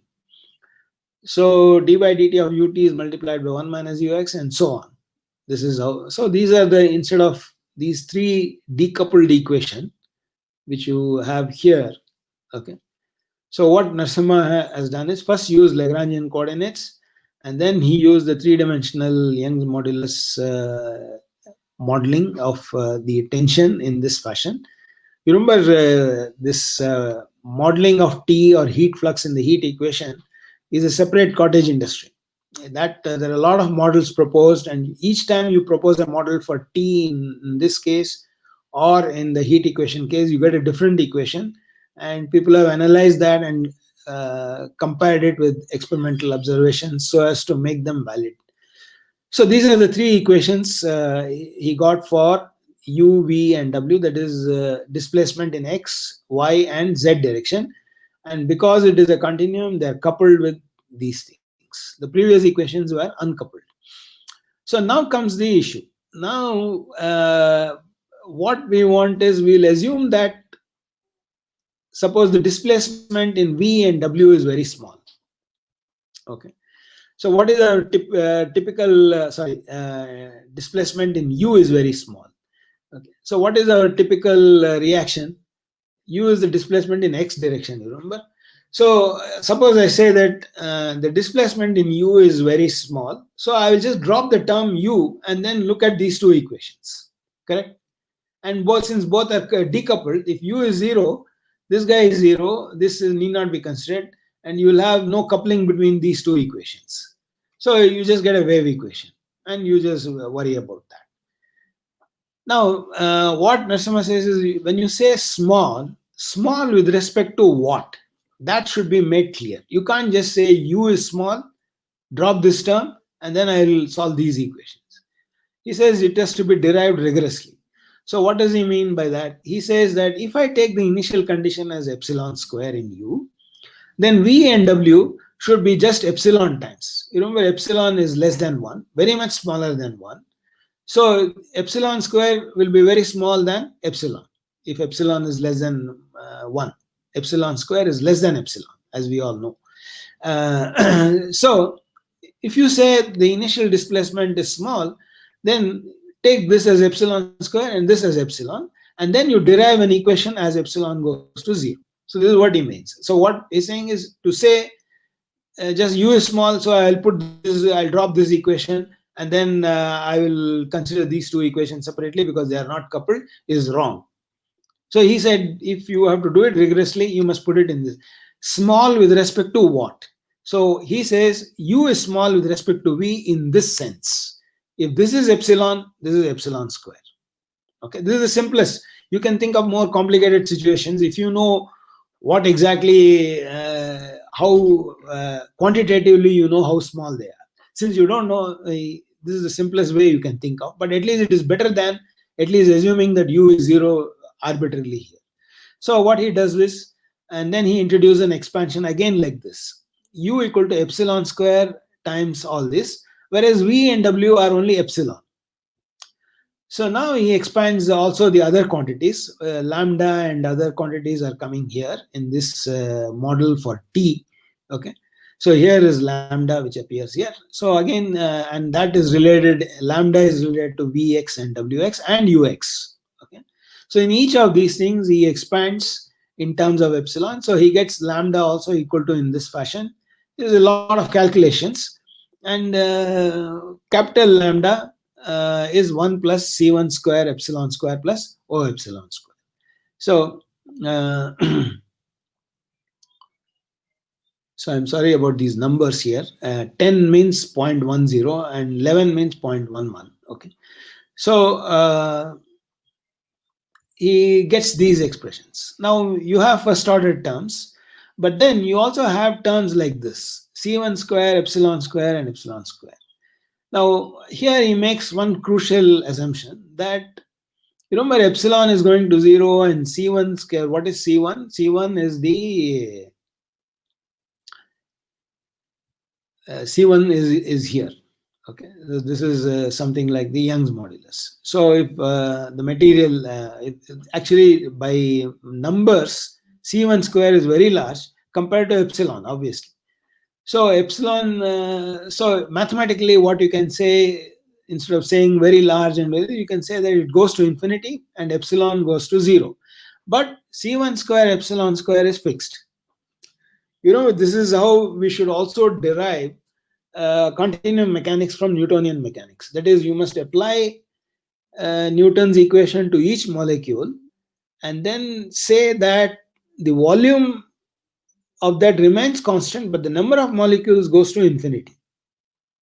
Okay, volume remains constant, but number of molecules goes to infinity. This would be the mathematical description. So in particular, if you apply Newton's equation for each molecule of fluid, for a fluid, then in the limit, as epsilon goes to as the number of molecules goes to infinity, the continuum approximation, you should get the Navier-Stokes equation, which Professor Siddheshwar wrote down in his previous.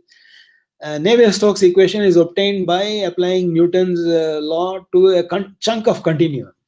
Just like here, we applied the Newton's law to this chunk, x1 to x2, correct?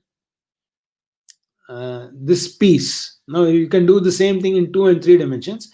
Strictly speaking, each string should be discretized into a number of molecules on this, and that the number of molecules should go to infinity, but then this length of this should remain constant. Should be, so it's like the Dirac delta function. You know the Dirac delta function, which is infinity at 0 and 0 elsewhere. How do you get that limit? You take a constant function between minus epsilon by 2 and epsilon by 2. The function takes the value 1 over epsilon. Everywhere else it is 0. So the function is between minus epsilon by 2 and epsilon by 2. The value of the function is 1 by epsilon. So what is the area of this curve below? It is 1, right? So as epsilon goes to 0, the area of this curve remains constant, but the limit goes to the infinity at 0 and at 0 elsewhere. So it's something like that. So that is 0 and infinity, but the product is fixed. So under those limiting processes, he derives this equation. So he obtains this equation where this R is a constant. And then he published this in Journal of Sound and Vibration in 1968. So then he got a letter from Truesdell.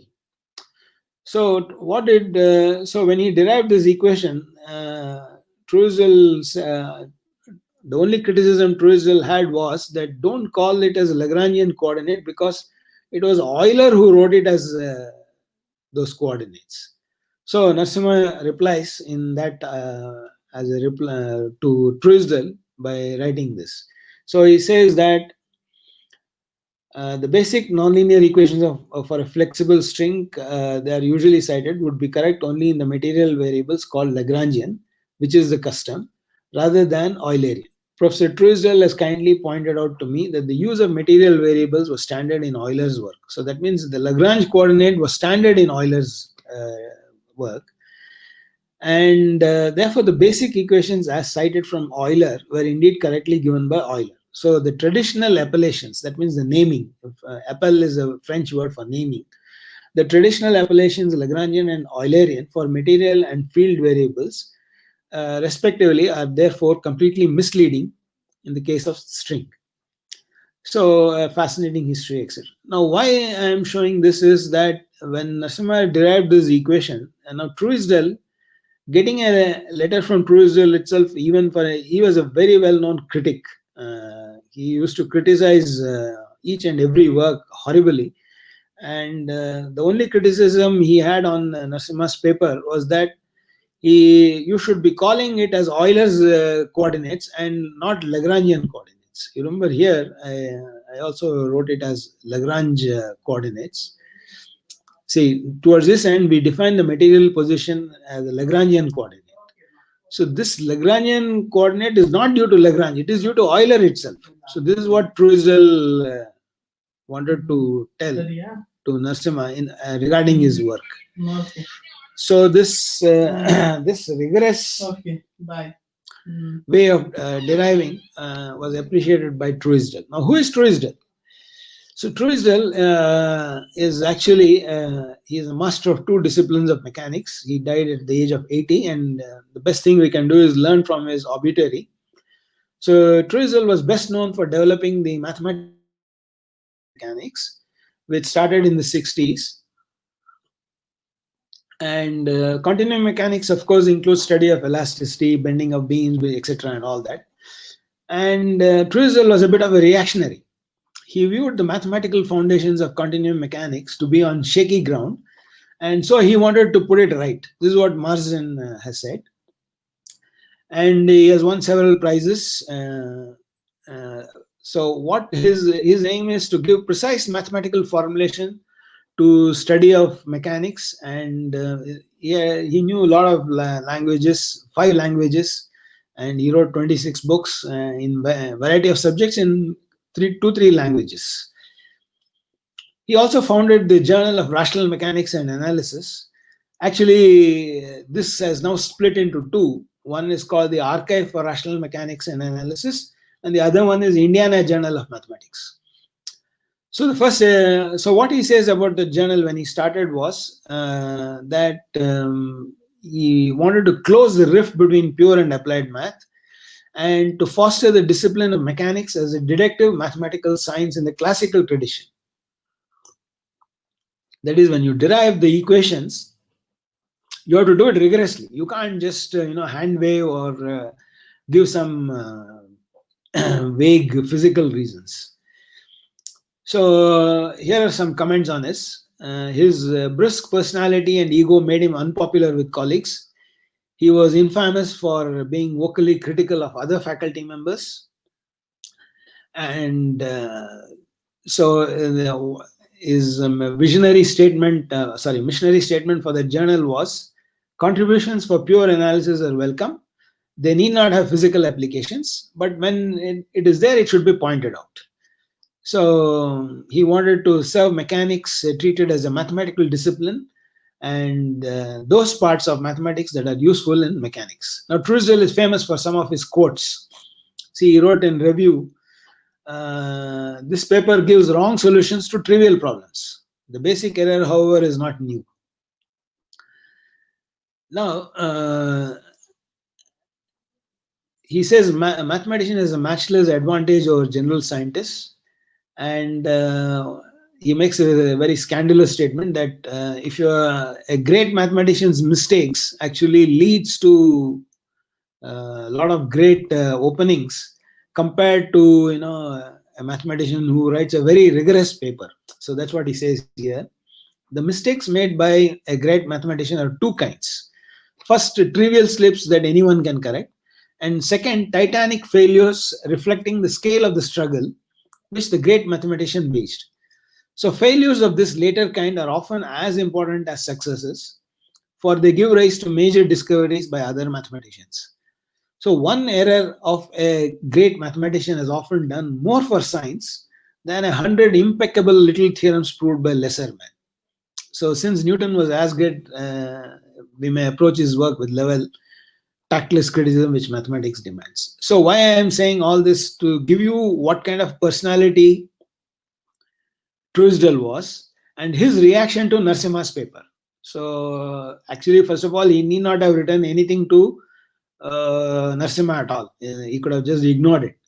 But then he chose to write to him, and when he writes also, his only criticism is the naming, nothing about the derivation or this. So that means he approves this work of Narasimha. So the work of Narasimha has been cited many times in Google. It has been misspelt like that, and so many such models were developed. And then I'll skip all this. Now here is a table. This table was recommended by Narasimha himself. So you look at the several starting from 1876 to Narasimha in 1968. Whether when deriving the wave equation, whether longitudinal displacement was considered, lateral displacement was considered, total derivative was included, damping term was included, whether it had an integral term or not, you'll see that in all scores Narasimha scores, whereas in all the other people it doesn't. There are some gaps always. And so, but why did RN, that is Narasimha himself, study? He's a fluid mechanics man, and he wanted to know if there is a turbulent phenomenon in solid mechanics. So what he found was actually chaos, and one of his students, KRS, that is KR Srinivasan, has remarked that the paper on vibration is a class act in which one can see the modern ideas of nonlinear dynamics and chaos. You remember even Lorentz discovered this kind of phenomenon in the 60s. And RN did not pursue these ideas, and so did not reap the benefit of he should have been a pioneer in dynamical systems. Somebody in 84, a guy called Miles, derived a set of ODEs from Narasimha's equation and showed that it can have chaos. So now one of the reasons why chaos in vibrating strings is not well studied is because they're not easy to observe.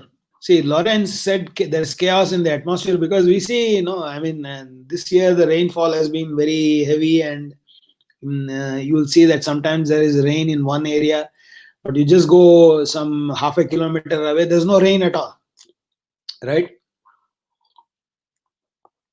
This sort of thing you can observe.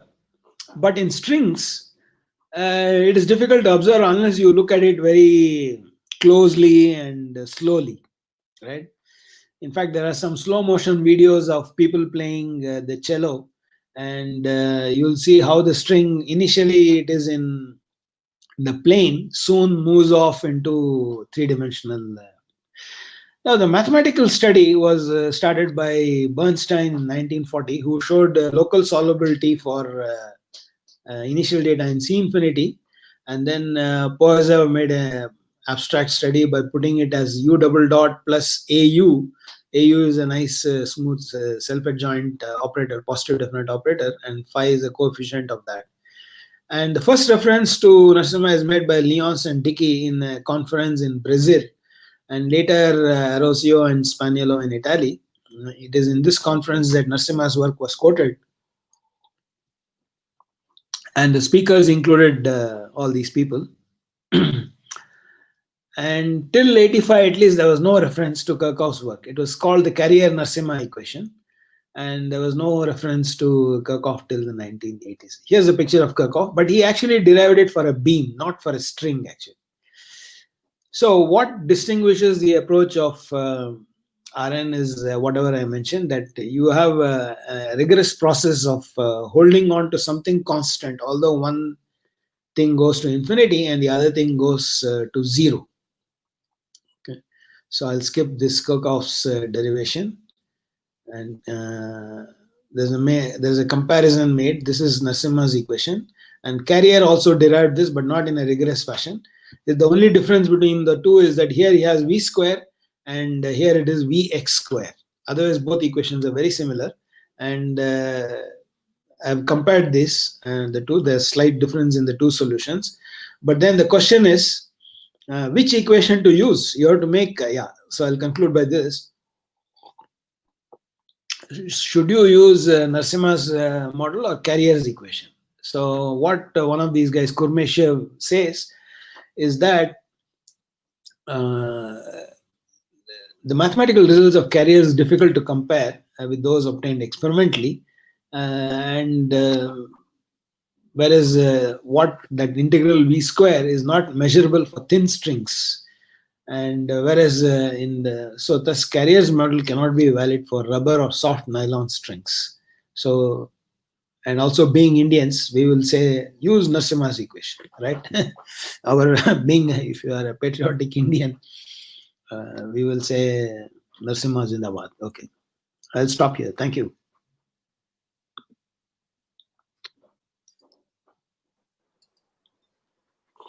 Thank you, sir. Yeah. Sir, there are few questions from participants, sir. Sure, please.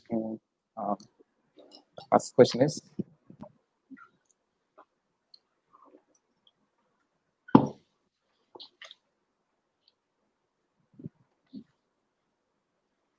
sir, how good are the differential equations are when addressing practical problems like predicting climate change and other aquatic behavior of natural systems? Not good at all. See, you need initial conditions over the ocean. If you have written down PDEs over, for instance, the atmosphere and the ocean, we can't get initial conditions everywhere on the earth. Where will you get the initial conditions? And cloud formation is there. Till now, we don't know how cloud is formed. The model on the earth is in terms of thousands of kilometers. Cloud is only about half a kilometer or something. If you want to model clouds, and which clouds rain and which clouds don't rain, these are all things still not modeled.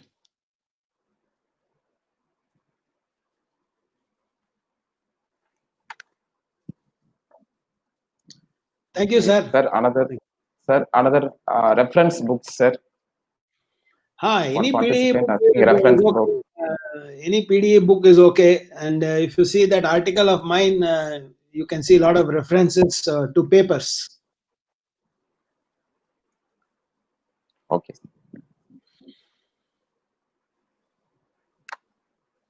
I think no more questions, sir. Okay. Thank you, sir. Thank you for your wonderful session. Thank you very much. I'm very grateful and honored to propose the formal vote of thanks on behalf of Postgraduate and Research Department of Mathematics, DG Vaishnav College, to all who spared their valuable time. I would like to thank our distinguished resource person, Dr. A.S. Vasudeva Murthy, Professor, Department of Mathematics, TAFR, CAM, Bangalore, for an excellent presentation and making this session a very meaningful and interesting. Once again, I thank you, sir. Dear participants, our next session will start at 2 p.m. Thank you.